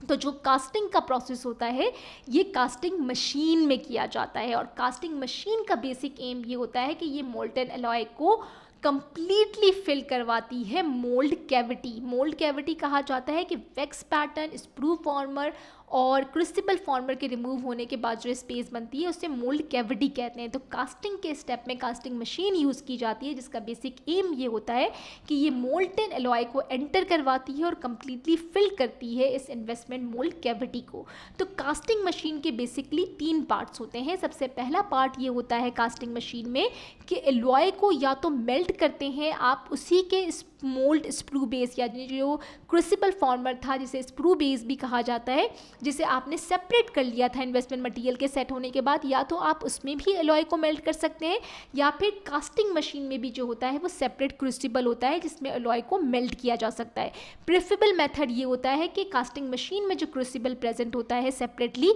उसमें जो है वो एलॉय को मेल्ट किया जाता है। फिर एलॉय को मेल्ट करने के लिए बहुत से मेथड यूज़ किए जाते हैं। गैस टॉर्च मेथड होता है, ऑक्सी एसिटाइलिन टॉर्च मेथड होता है, और इलेक्ट्रिकल इंडक्शन मेथड होता है। तो सबसे ज़्यादा जो मेथड यूज़ किया जाता है वो इलेक्ट्रिकल इंडक्शन हीटिंग का मेथड जो है वो यूज़ किया जाता है। फिर जो नेक्स्ट स्टेप आता है वो ये आता है कि जब आपने एलॉय को मेल्ट कर लिया सेपरेट क्रूसिबल में इलेक्ट्रिकल इंडक्शन हीटिंग के थ्रू, तो आप मोल्टेन एलॉय को फोर्स करवाते हैं मोल्ड कैविटी में, या तो ग्रेविटी के थ्रू, एयर प्रेशर के थ्रू, स्टीम प्रेशर के थ्रू, या फिर सेंट्रीफ्यूगल फोर्स के थ्रू। तो मोस्ट कॉमनली जो कास्टिंग मशीन में मेथड यूज़ किया जाता है मोल्टेन एलॉय या मेटल को इंट्रोड्यूस करवाने का या फिर फोर्स करने का मोल्ड कैविटी में, वो ये है कि सेंट्रीफ्यूगल फोर्स के थ्रू जो है वो मोल्टेन एलॉय या मेटल को फोर्स किया जाता है या एंटर करवाया जाता है मोल्ड कैविटी में। तो ऐसी कास्टिंग मशीन जिसमें सेंट्रीफ्यूगल फोर्स यूज़ की जाती है मोल्टेन एलॉय को एंटर करवाने के लिए मोल्ड कैविटी में, यानी कि वो कैविटी जो कि क्रिएट हुई है wax pattern, sprue former, crucible farmer के रिमूव होने के बाद। तो ऐसी कास्टिंग मशीन को कहा जाता है सेंट्रीफ्यूगल कास्टिंग मशीन्स, और सबसे ज़्यादा सेंट्रीफ्यूगल कास्टिंग मशीन्स जो हैं वो डेंटिस्ट्री में यूज़ की जाती हैं। इसके बाद जो होता है जब आप कास्टिंग का प्रोसेस परफॉर्म कर लेते हैं, यानी कि मोल्टेन एलॉय को इंट्रोड्यूस करवा देते हैं या फिर एंटर करवा देते हैं उस स्पेस में जो कि क्रिएट हुई है वैक्स पैटर्न रिमूव होने के बाद, उस स्पेस में करवाने के बाद आप अलाउ करते हैं कि वो एलॉय अच्छे से सॉलिडिफाई हो जाए, कूल डाउन हो जाए। कूल डाउन होने के बाद आपने कास्टिंग को रिकवर करना होता है, यानी कि कास्टिंग रिंग को रिमूव कर देते हैं, इन्वेस्टमेंट मटेरियल को रिमूव कर देते हैं, और इस तरह से आपके पास जैसे कि ये कास्ट रेस्टोरेशन है उसके साथ ये स्प्रू फॉर्मर और क्रूसिबल फॉर्मर का पार्ट जो है वो अटैच हुआ होता है। बाद में आप ये स्प्रू फॉर्मर और क्रूसिबल फॉर्मर के पार्ट को रिमूव कर देते हैं क्योंकि ये रेस्टोरेशन का पार्ट नहीं होता। आपने स्प्रू फॉर्मर और क्रूसिबल फॉर्मर सिर्फ इसलिए बनाया होता है ताकि मोल्टेन एलॉय एंटर कर सके उस स्पेस में जो कि क्रिएट हुई है वैक्स पैटर्न रिमूव होने के बाद। तो कास्टिंग को रिकवर करते हैं, स्प्रू फॉर्मर और क्रूसिबल फॉर्मर को रिमूव कर देते हैं, और जो आपके पास जो है वो क्राउन या कास्ट रेस्टोरेशन होती है उसे क्लीन किया जाता है। क्लीन कैसे किया जाता है अभी हम नेक्स्ट स्लाइड में डिस्कस करेंगे। उसे क्लीन करते हैं, फिनिश करते हैं और पॉलिश करते हैं। इस तरह से आपके पास एक कास्ट रेस्टोरेशन जो है वो बनकर आती है। तो ये होता है डेंटल कास्टिंग का प्रोसेस जिसके थ्रू एक कास्ट रेस्टोरेशन जो है वो बनाई जाती है। हर स्टेप, इंडिविजुअल स्टेप को अभी हमने डिटेल में डिस्कस कर लिया है। जैसा कि अभी हमने डिस्कस किया कि जब कास्ट रेस्टोरेशन को रिकवर किया जाता है यानी कि कास्टिंग रिंग से रिमूव किया जाता है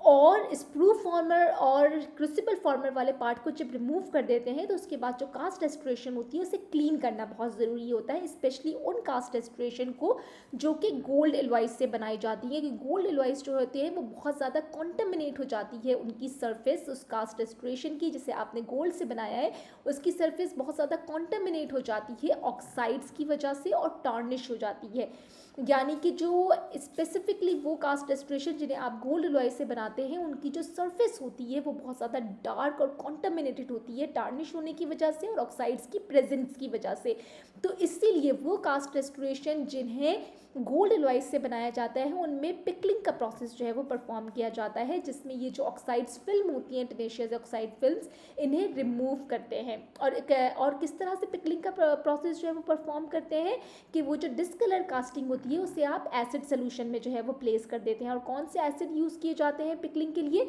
50% हाइड्रोक्लोरिक एसिड सोल्यूशन या फिर सल्फ्यूरिक एसिड जो होते हैं वो सोल्यूशन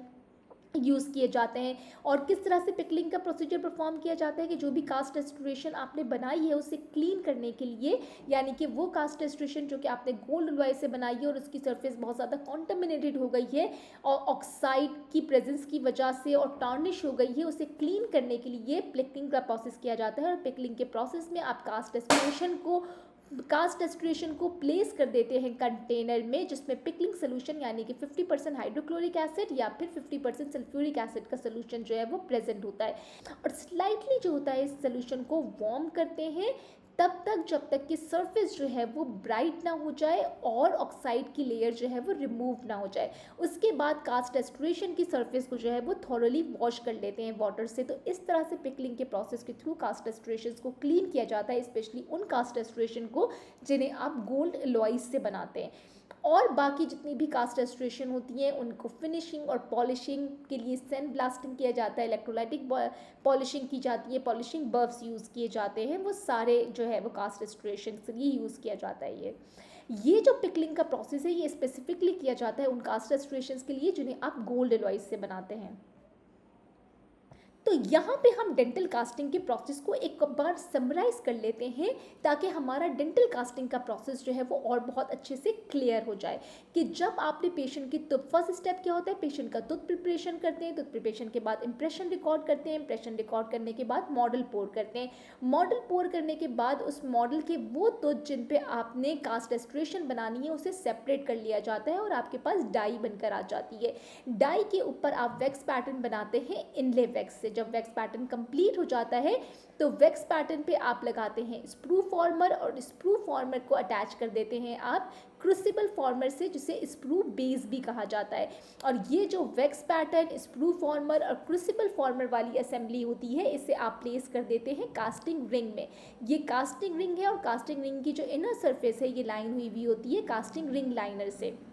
जब आप इस असेंबली को wax pattern, sprue former, crucible former वाली असेंबली को आप कास्टिंग रिंग में प्लेस कर देते हैं तो उसके बाद का स्टेप होता है इन्वेस्टिंग का। इन्वेस्टिंग के स्टेप में आप इन्वेस्टमेंट मटेरियल को मिक्स करते हैं और कास्टिंग रिंग को कंप्लीटली फिल कर देते हैं इन्वेस्टमेंट मटेरियल से। इस स्टेप को investing of a wax pattern कहा जाता है और इसके रिजल्ट में फॉर्म होता है इन्वेस्टमेंट मोल्ड।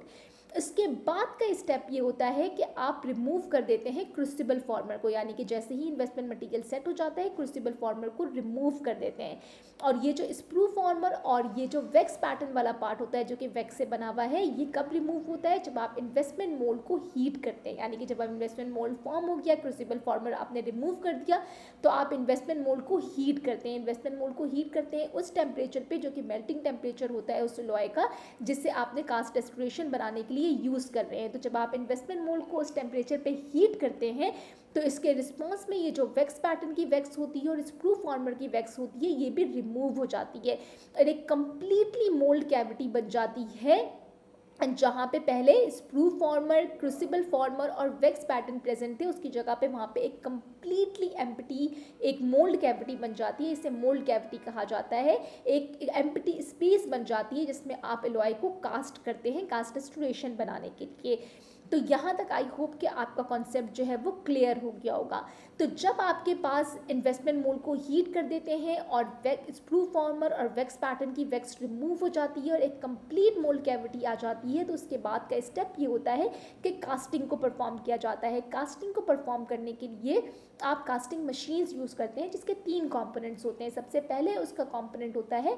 एक सेपरेट क्रूसिबल होता है कास्टिंग मशीन में जिसमें आप एलॉय को मेल्ट करते हैं। डिफरेंट मेथड्स होते हैं, इलेक्ट्रिकल इंडक्शन है, इलेक्ट्रिकल रेजिस्टेंस है, एयर टॉर्च है, ऑक्सीएसिटाइलिन टॉर्च है, ये सारे मेथड्स यूज़ किए जाते हैं। सबसे ज़्यादा इलेक्ट्रिकल इंडक्शन मेथड यूज़ किया जाता है। और फिर कास्टिंग मशीन में यूजली जो कास्टिंग मशीन यूज़ होती है वो सेंट्रीफ्यूगल कास्टिंग मशीन होती है। इसमें कास्टिंग मशीन क्या करती है कि सेंट्रीफ्यूगल फोर्स के थ्रू मोल्टन जो एलॉय होता है उससे फोर्स करवाती है, एंटर करवाती है उस स्पेस में जो कि क्रिएट हुई है वैक्स पैटर्न रिमूव होने के बाद। तो ये जो स्प्रू फॉर्मर और क्रूसिबल फॉर्मर थे इन्होंने क्या फंक्शन परफॉर्म किया कि इनके रिमूव होने से एक ऐसी स्पेस बनी है, एक ऐसा चैनल बना है जिससे वो मोल्टन एलॉय जो है वो एंटर करता है उस स्पेस में जो कि क्रिएट हुआ है वैक्स पैटर्न रिमूव होने के बाद। क्योंकि वैक्स पैटर्न क्या है, आपका वही प्रोसेसेस अप्लायंस या रेस्टोरेशन है जो कि आपने पेशेंट को देनी है। तो एलॉय का इस स्पेस में एंटर होना बहुत ज़रूरी है जो कि वैक्स पैटर्न के रिमूव होने के बाद क्रिएट हुई है, क्योंकि वैक्स पैटर्न ही वो किसका वेब पैटर्न था, उस रेस्टोरेशन का जो कि आपने पेशेंट को देनी है। तो इसीलिए ये जो स्प्रू फॉर्मर और क्रूसिबल फॉर्मर वाली स्पेस होती है एक ऐसा चैनल प्रोवाइड करती है जिसके थ्रू मेटल एंटर करता है और ये मेटल जो है वो एंटर करता है और कंप्लीटली फिल कर देता है सबसे पहले उस स्पेस को जो कि क्रिएट हुई है वैक्स पैटर्न रिमूव होने के बाद। And then sprue former, crucible former वाली स्पेस में भी एलॉय आ जाता है। उसके बाद का स्टेप ये होता है कि जब ये एलॉय सॉलिडिफाई हो जाता है तो कास्ट रेस्टोरेशन को रिकवर किया जाता है, यानी कि कास्टिंग रिंग को रिमूव कर देते हैं, इन्वेस्टमेंट मटेरियल को रिमूव कर देते हैं और आपके पास ये कास्ट रेस्टोरेशन और स्प्रू फॉर्मर और क्रूसिबल फॉर्मर वाला पार्ट आ जाता है। ये जो स्प्रू फॉर्मर क्रूसिबल फॉर्मर वाला पार्ट होता है इसे रिमूव कर देते हैं, क्योंकि ये प्रोसेसेस या अप्लायंस का पार्ट नहीं है। ये सिंपली आपने एक ऐसा चैनल बनाया था जिसके थ्रू मोल्टन एलॉय ने एंटर करना होता है उस स्पेस में, जो कि क्रिएट हुई है वैक्स पैटर्न रिमूव होने के बाद। तो जब आप स्प्रू फॉर्मर और क्रूसिबल फॉर्मर वाला पार्ट रिमूव कर देते हैं तो आपके पास जो कास्ट रेस्टोरेशन आती है उससे क्लीन किया जाता है, फिनिश किया जाता है और पॉलिश किया जाता है और पेशेंट को डिलीवर कर दिया जाता है। तो ये है डेंटल कास्टिंग का प्रोसेस, जिसके थ्रू कास्ट रेस्टोरेशन यानी कि वो रेस्टोरेशन प्रोसेसेस और अप्लायंस बनाई जाती है जिन्हें मेटल और अलॉय से बनाते हैं। तो यहाँ तक हमने कास्टिंग के प्रोसेस को डिटेल में डिस्कस कर लिया कि कास्टिंग का जो फर्स्ट स्टेप से लेके लास्ट स्टेप होता है कास्टिंग का, वो सब हमने डिटेल में डिस्कस कर लिया है कि कास्टिंग मशीन्स क्या फंक्शन परफॉर्म करती हैं, क्या कंपोनेंट्स होते हैं उनके, कास्टिंग में क्या क्या स्टेप्स होते हैं और स्टेप में जो मटेरियल यूज़ हो रहा है वो क्या फंक्शन परफॉर्म कर रहा है, ये हमने डिस्कस कर लिया। अब हम नेक्स्ट डिस्कस करने वाले हैं कि कास्टिंग के प्रोसेस के दौरान कौन कौन से डिफेक्ट्स आ सकते हैं और उन्हें किस तरह से टैकल किया जाता है। तो अब हम डिस्कस करेंगे कि कास्टिंग के प्रोसेस में कौन कौन से डिफेक्ट्स आ सकते हैं कास्ट रेस्टोरेशंस में।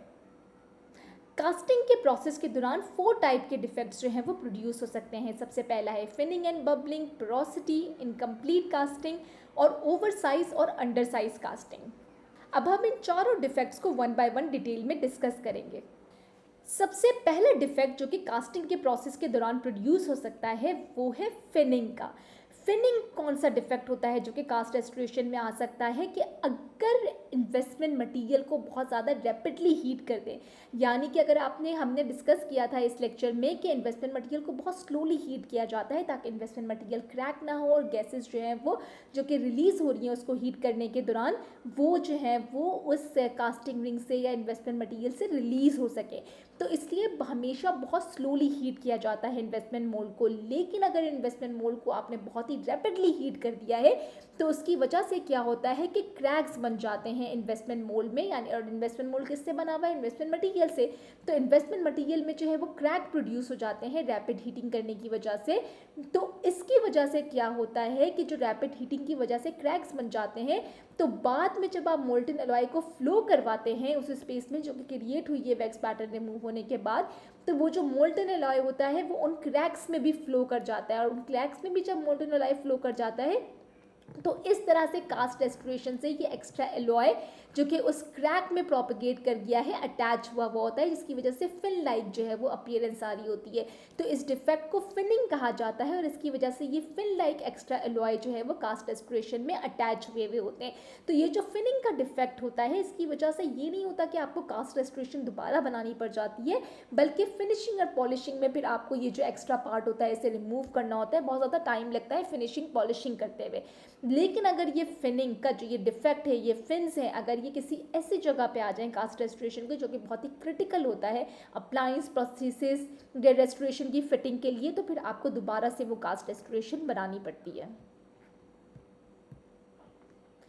फिर दूसरा डिफेक्ट जो कि कास्टिंग के दौरान प्रोड्यूस हो सकता है वो है बबलिंग का। तो बबलिंग का डिफेक्ट जो है वो किस वजह से प्रोड्यूस होता है, अगर इन्वेस्टमेंट मटेरियल वो इन्वेस्टमेंट मटेरियल जो कि वैक्स पैटर्न से कांटेक्ट में होता है उसमें पोरोसिटीज़ प्रेजेंट होंगी। तो पोरोसिटीज़ प्रेजेंट होने की वजह से क्या होता है कि वो जो पोरोसिटीज़ होती हैं जब वैक्स पैटर्न रिमूव हो जाता है, स्प्रू फॉर्मर, क्रूसिबल फॉर्मर और मोल्टन एलॉय एंटर करता है, तो वो मोल्टन एलॉय इन पोरोसिटीज़ में भी जो है वो एंटर कर जाता है और जहाँ जहाँ वो पोरोसिटी में एंटर करता है वो एक्सेस मटेरियल के तौर पे जो है वो कास्ट रेस्टोरेशन में इस तरह से आ रहे होते हैं, यानी कि जहां जहां पे पोरोसिटी प्रेजेंट होगी इस तरह से बबल यानी कि एक्सेस मटेरियल जो है वो कास्ट रेस्टोरेशन पे अटैच हुआ होगा। तो ये जो बबलिंग डिफेक्ट होता है यानी कि ये बबल लाइक एक्सेस मटेरियल जो कि कास्ट रेस्टोरेशन पे अटैच हुए होते हैं, ये इन्वेस्टमेंट मटेरियल की पोरोसिटी की वजह से होते हैं। तो इससे किस तरह से रिड्यूस कर सकते हैं, इन्वेस्टमेंट मटेरियल की वैक्यूम मिक्सिंग करके, जो कि हमने डिस्कस किया था वैक्यूम इन्वेस्टिंग प्रोसीजर में। बबलिंग भी जो है वो फिनिशिंग और पॉलिशिंग का जो टास्क होता है कास्ट रेस्टोरेशन का उसे इंक्रीज कर देते हैं। रीकास्ट करने की सिचुएशन तभी पेश आती है जब बबलिंग किसी ऐसे क्रिटिकल एस्पेक्ट में हो जाए अप्लायंस रेस्टोरेशन या प्रोसेसेस के जो कि इसकी फिटिंग को ओरल कैविटी में अफेक्ट करेगा।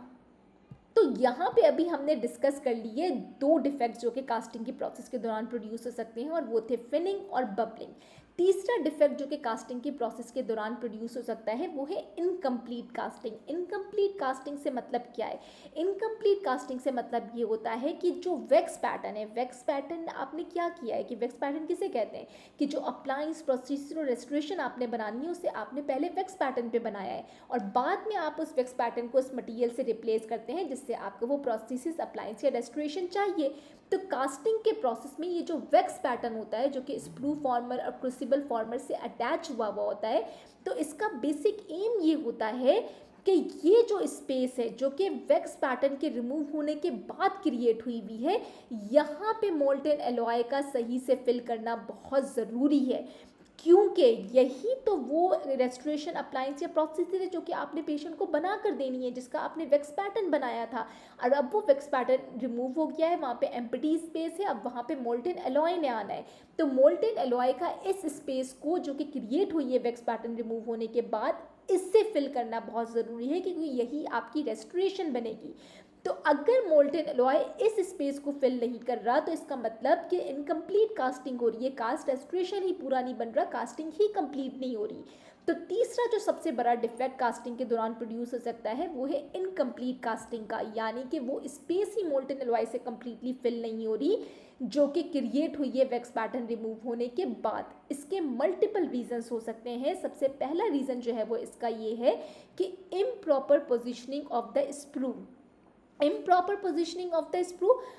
आपने वैक्स पैटर्न पे, क्योंकि हमने अभी प्रीवियसली डिस्कस किया था कि वैक्स पैटर्न पे क्या किया जाता है, वैक्स पैटर्न होता है, फिर आप वैक्स पैटर्न पे स्प्रू फॉर्मर लगाते हैं और स्प्रू फॉर्मर का हमने फंक्शन डिस्कस किया था कि नंबर ऑफ स्प्रू फॉर्मर और डायामीटर ऑफ स्प्रू फॉर्मर क्या कंट्रोल करते हैं कि कितना मोल्टेन एलॉय जो है वो इस स्पेस में एंटर करेगा जो कि क्रिएट हुई है वैक्स पैटर्न रिमूव होने के बाद। और इसी में हमने डिस्कस किया था कि डायामीटर जो स्प्रू फॉर्मर का है वो इतना होना चाहिए कि जो वैक्स पैटर्न का थिकेस्ट पार्ट है उसके बराबर हो या उससे ज़्यादा हो, ताकि ज़्यादा से ज़्यादा एलॉय अच्छे से एंटर कर सके और कंप्लीट कास्टिंग हो सके, यानी कि कंप्लीटली फिल कर सके उस स्पेस को जो कि वैक्स पैटर्न रिमूव होने के बाद हुई है। फॉर एग्जाम्पल कि अगर आपने बहुत बड़ा वैक्स पैटर्न बनाया है लेकिन आपने क्या किया कि स्प्रू फॉर्मर सिर्फ एक ही लगाया, तो क्या होगा कि वो स्प्रू फॉर्मर के अंदर एबिलिटी ही नहीं होगी कि वो सही से जो है वो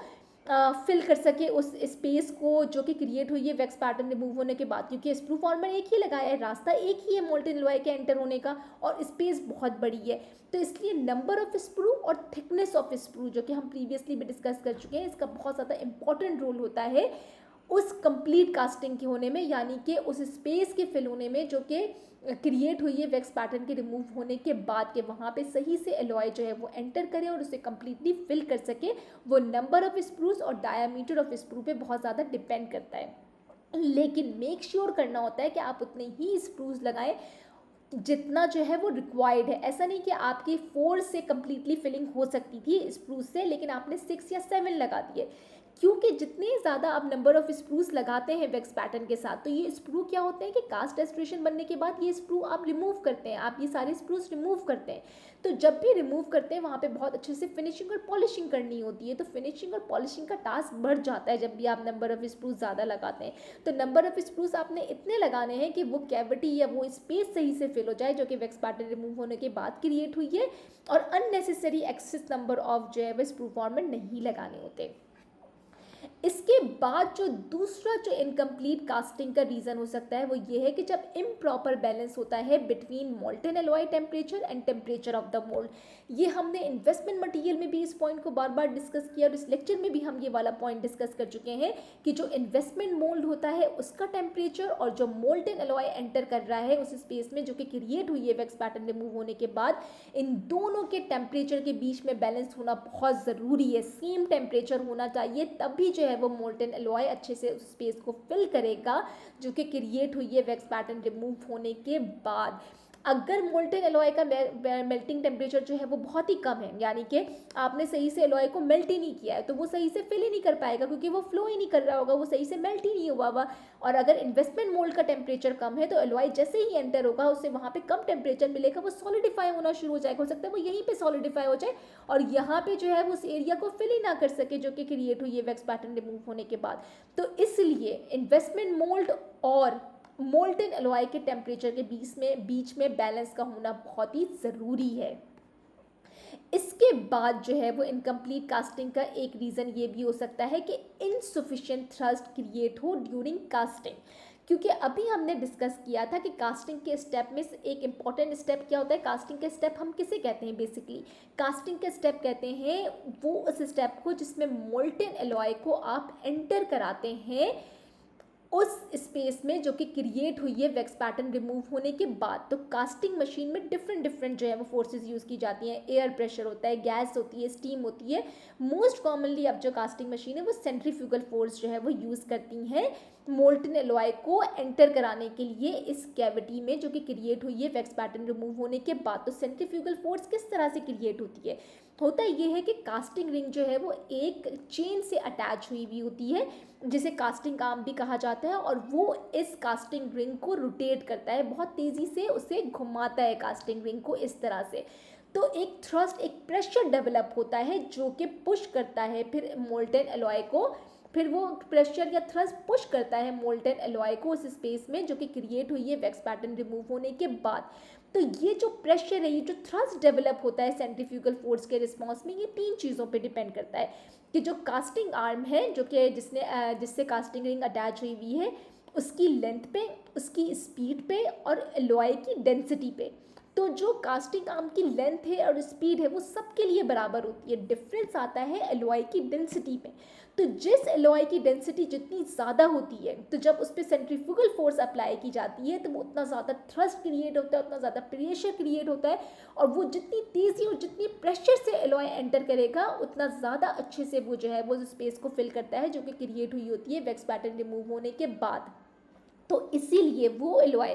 जैसा कि हमने डिस्कस किया था कि बेस मेटल एलॉय जो होते हैं वो एलॉयज़ होते हैं, इनकी डेंसिटी कम होती है तो कम जो है वो थ्रस्ट क्रिएट होता है। तो अगर insufficient thrust, insufficient pressure create होगा कास्टिंग के प्रोसेस के दौरान तो एलॉय अच्छे से फिल नहीं कर सकता उस स्पेस को जो कि क्रिएट हुई है वैक्स पैटर्न रिमूव होने के बाद। तो इसीलिए जो एलॉयज़ होते हैं स्पेसिफिकली बेस मेटल एलॉयज़ जिनकी डेंसिटी कम होती है उनके लिए क्या किया जाता है कि ज़्यादा सेंट्रीफ्यूगल फोर्स लगाई जाती है, ज़्यादा सेंट्रीफ्यूगल स्पीड जो है वो यूज़ की जाती है। तो इस तरह से इनसफिशिएंट थ्रस्ट जो कि कास्टिंग के दौरान क्रिएट होता है ये भी इनकम्प्लीट कास्टिंग करवा सकता है। फिर एक और रीज़न इनकम्प्लीट कास्टिंग का होता है back pressure effects. Back pressure effects का रीज़न, बैक प्रेशर इफेक्ट्स क्या होते हैं कि जब भी इन्वेस्टमेंट मोल्ड को हीट करते हैं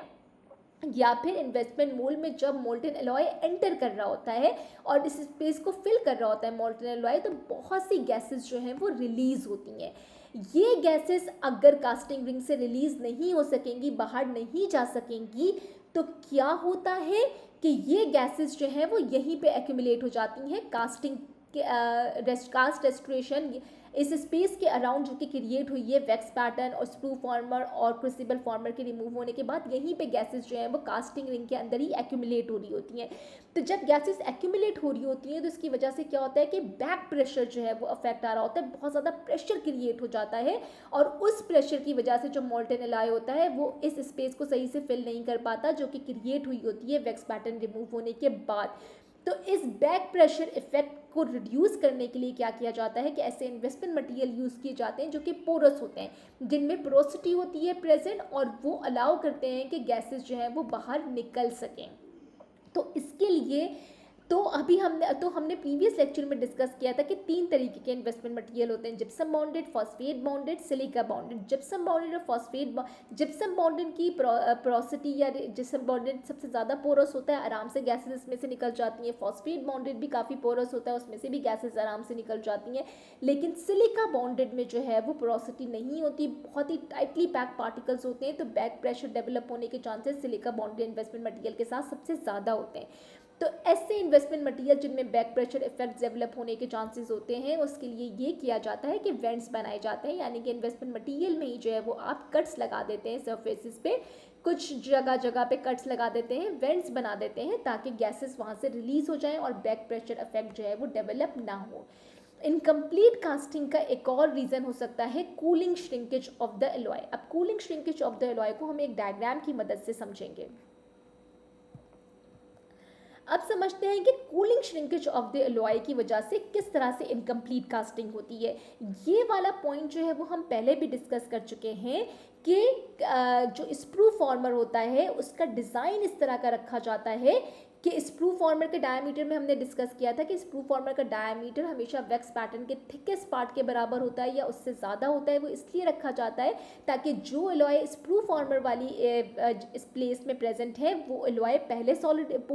बाद में सॉलिडिफाई हो, और वो एलॉय जो कि प्रेजेंट है उस स्पेस में जो कि क्रिएट हुई है वैक्स पैटर्न रिमूव होने के बाद, वो पहले सॉलिडिफाई हो। इसका रीज़न ये होता है कि पहले इसलिए सॉलिडिफाई होना चाहिए उस एलॉय को जो कि वैक्स पैटर्न वाली प्लेस में प्रेजेंट है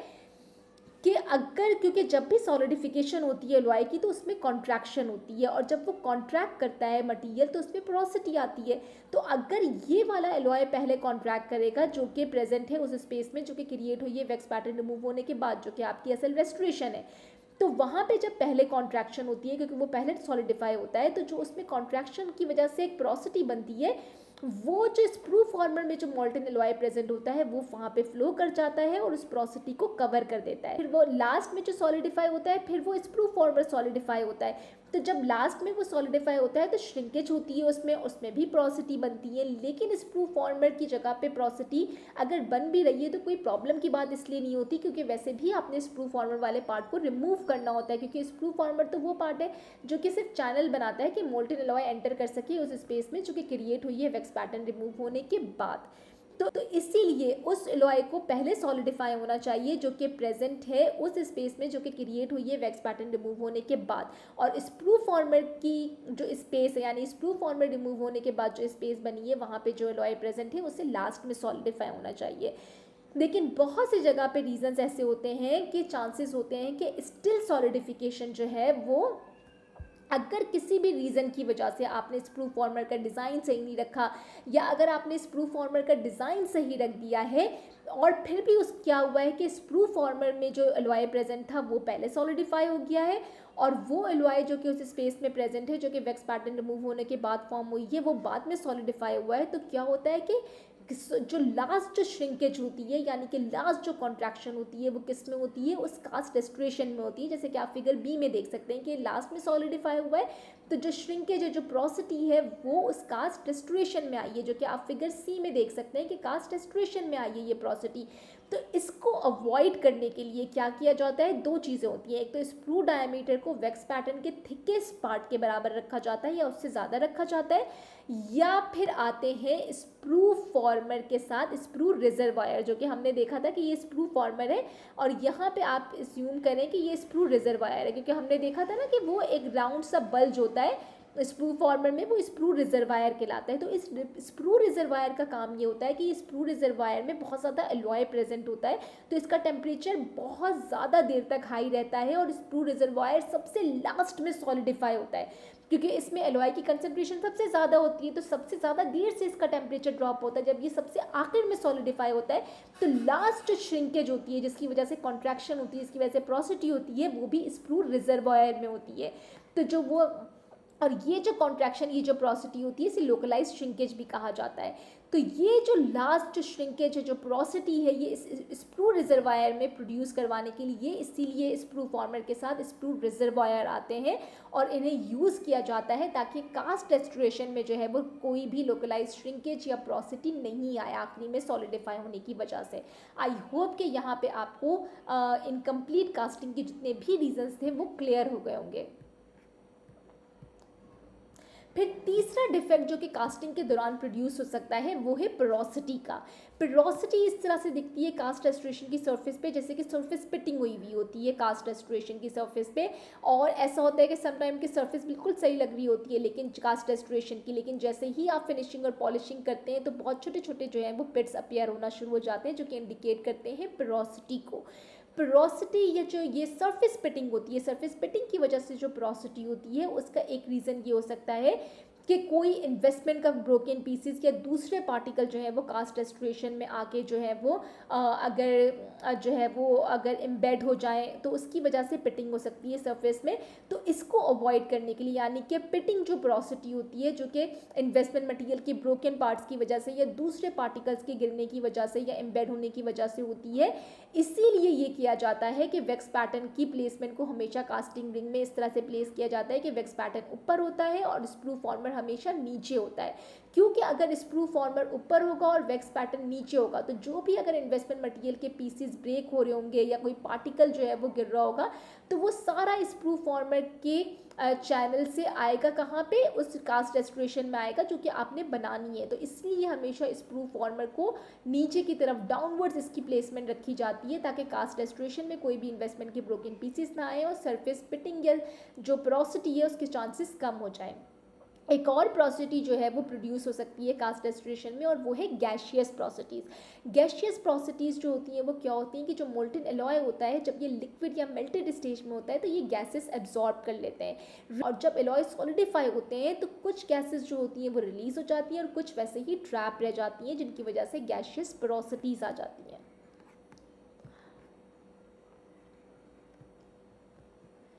और फोर्थ जो डिफेक्ट कास्टिंग में प्रोड्यूस हो सकता है या कास्टिंग के प्रोसेस के दौरान प्रोड्यूस हो सकता है वो है अंडर साइज और ओवर साइज कास्टिंग का। यानी कि जो आपकी कास्ट रेस्टोरेशन बनकर आ रही है, कास्ट रेस्टोरेशन का जो एग्जैक्ट साइज है वो आपने वैक्स पैटर्न में बनाया है, यानी कि जो आपने डाई या मॉडल के ऊपर जो वैक्स पैटर्न बनाया है आपको कास्ट रेस्टोरेशन उसी साइज और शेप का चाहिए। लेकिन जब आप कास्ट रेस्टोरेशन बना रहे होते हैं तो यानी कि वैक्स पैटर्न को रिप्लेस कर रहे होते हैं मेटल या एलॉय से, तो चांसेस होते हैं कि वो जो कास्ट रेस्टोरेशन बनेगा उसका साइज़ इंक्रीज भी हो सकता है और उसका साइज़ डिक्रीज भी हो सकता है। आपको सेम साइज़ चाहिए, यानी कि हमें क्या चाहिए, सेम साइज़ होना चाहिए वैक्स पैटर्न का और कास्ट रेस्टोरेशन का। लेकिन डिफेक्ट्स यानी कि डिफेक्ट ये प्रोड्यूस हो सकता है कि ये जो कास्ट रेस्टोरेशन आप बना रहे हैं वो अंडर साइज भी हो सकता है या ओवर साइज भी हो सकता है। डिपेंड कर रहा होता है कि जो कॉन्ट्रैक्शन हो रही है, यानी कि जो कॉन्ट्रैक्शन हो रही है एलॉय में सॉलिडिफाई होने पे, यानी कि जो कास्टिंग श्रिंकेज है, सॉलिडिफिकेशन श्रिंकेज है उसके और जो इन्वेस्टमेंट मटेरियल में एक्सपेंशन हो रही है उसके बीच में बैलेंस किस तरह का है। अगर इन्वेस्टमेंट मटेरियल एक्सपेंड कर रहा है 1.6% और एलॉय ने कॉन्ट्रैक्ट किया है यानी कि कास्टिंग श्रिंकेज उसमें हुई है 2.3%, यानी कि जितनी इन्वेस्टमेंट मटेरियल ने एक्सपेंशन नहीं की है उतना वो श्रिंक हो गया है, तो यानी कि श्रिंकेज ज़्यादा है एज़ कम्पेयर टू एक्सपेंशन। तो यानी कि जो कास्ट रेस्टोरेशन बनेगी वो अंडर साइज होगी, क्योंकि अंडर साइज वो क्यों होगी, क्योंकि श्रिंकेज जो है वो ज़्यादा हुई है एज़ कम्पेयर टू एक्सपेंशन। तो इसी तरह से अगर ये होता है कि इन्वेस्टमेंट मटेरियल 2.3% जो है वो एक्सपेंड कर रहा है लेकिन जो कास्टिंग श्रिंकेज है वो हो रही है सिर्फ 1.6%, यानी कि वो ज़्यादा एक्सपेंड कर रहा है और कास्टिंग श्रिंकेज कम हो रही है। तो ज़्यादा एक्सपेंड करने की वजह से क्या होगा कि आपके पास ओवर साइज कास्ट रेस्टोरेशन बनकर आएगी। लेकिन आइडियल सिनेरियो वो सिनेरियो जिसमें कास्ट रेस्टोरेशन का वही साइज बनकर आता है जो कि आपने वैक्स पैटर्न में बनाया होता है, और ये तब होता है कि अगर इन्वेस्टमेंट मटीरियल एक्सपेंड कर रहे हैं 1.6% और जो कास्टिंग श्रिंकेज हो रही है एलॉय में वो भी 1.6% है, यानी कि जितना कास्टिंग श्रिंकेज हो यानी कि एलॉय ने जितना श्रिंक किया इन्वेस्टमेंट मटेरियल भी उतना ही एक्सपेंड हुआ था, यानी कि सेम साइज जो है वो मेंटेन रहा है जो कि आपने वैक्स पैटर्न में बनाया था। तो कास्ट रेस्टोरेशन ना ही अंडर साइज है ना ही ओवर साइज है, बिल्कुल सेम साइज है जो कि आपने वैक्स पैटर्न में बनाया था। तो इसीलिए कास्टिंग का अंडर साइज ओवर साइज जो डिफेक्ट होता है वो प्रोड्यूस होता है जब इम्प्रॉपर बैलेंस होता है बिटवीन सॉलिडिफिकेशन श्रिंकेज और इन्वेस्टमेंट मटेरियल की एक्सपेंशन में। यानी कि जब भी इन्वेस्टमेंट मटेरियल की एक्सपेंशन और एलॉय की सॉलिडिफिकेशन श्रिंकेज में इम्बैलेंस होगा, यानी कि बैलेंस नहीं होगी, श्रिंकेज ज़्यादा है एक्सपेंशन कम है या एक्सपेंशन ज़्यादा है श्रिंकेज कम है, तो हमेशा अंडर साइज या ओवर साइज कास्टिंग बनेगी, जबकि आपको एग्जैक्टली कास्ट रेस्टोरेशन का साइज वो चाहिए होता है जो कि आपने वैक्स पैटर्न में बनाया है। तो इसीलिए जो कास्टिंग श्रिंकेज है और इन्वेस्टमेंट मटेरियल की एक्सपेंशन है इनमें बैलेंस होना बहुत ज़रूरी है, इनका इक्वल होना बहुत ज़रूरी है। तो यहाँ पे हमारा कास्टिंग का लेक्चर जो है वो एंड होता है। मैंने कास्टिंग से रिलेटेड सारी चीज़ें आपको डिटेल में एक्सप्लेन कर दी हैं। आई होप कि ये लेक्चर आपको हेल्प करेगा कास्टिंग का प्रोसेस समझने में।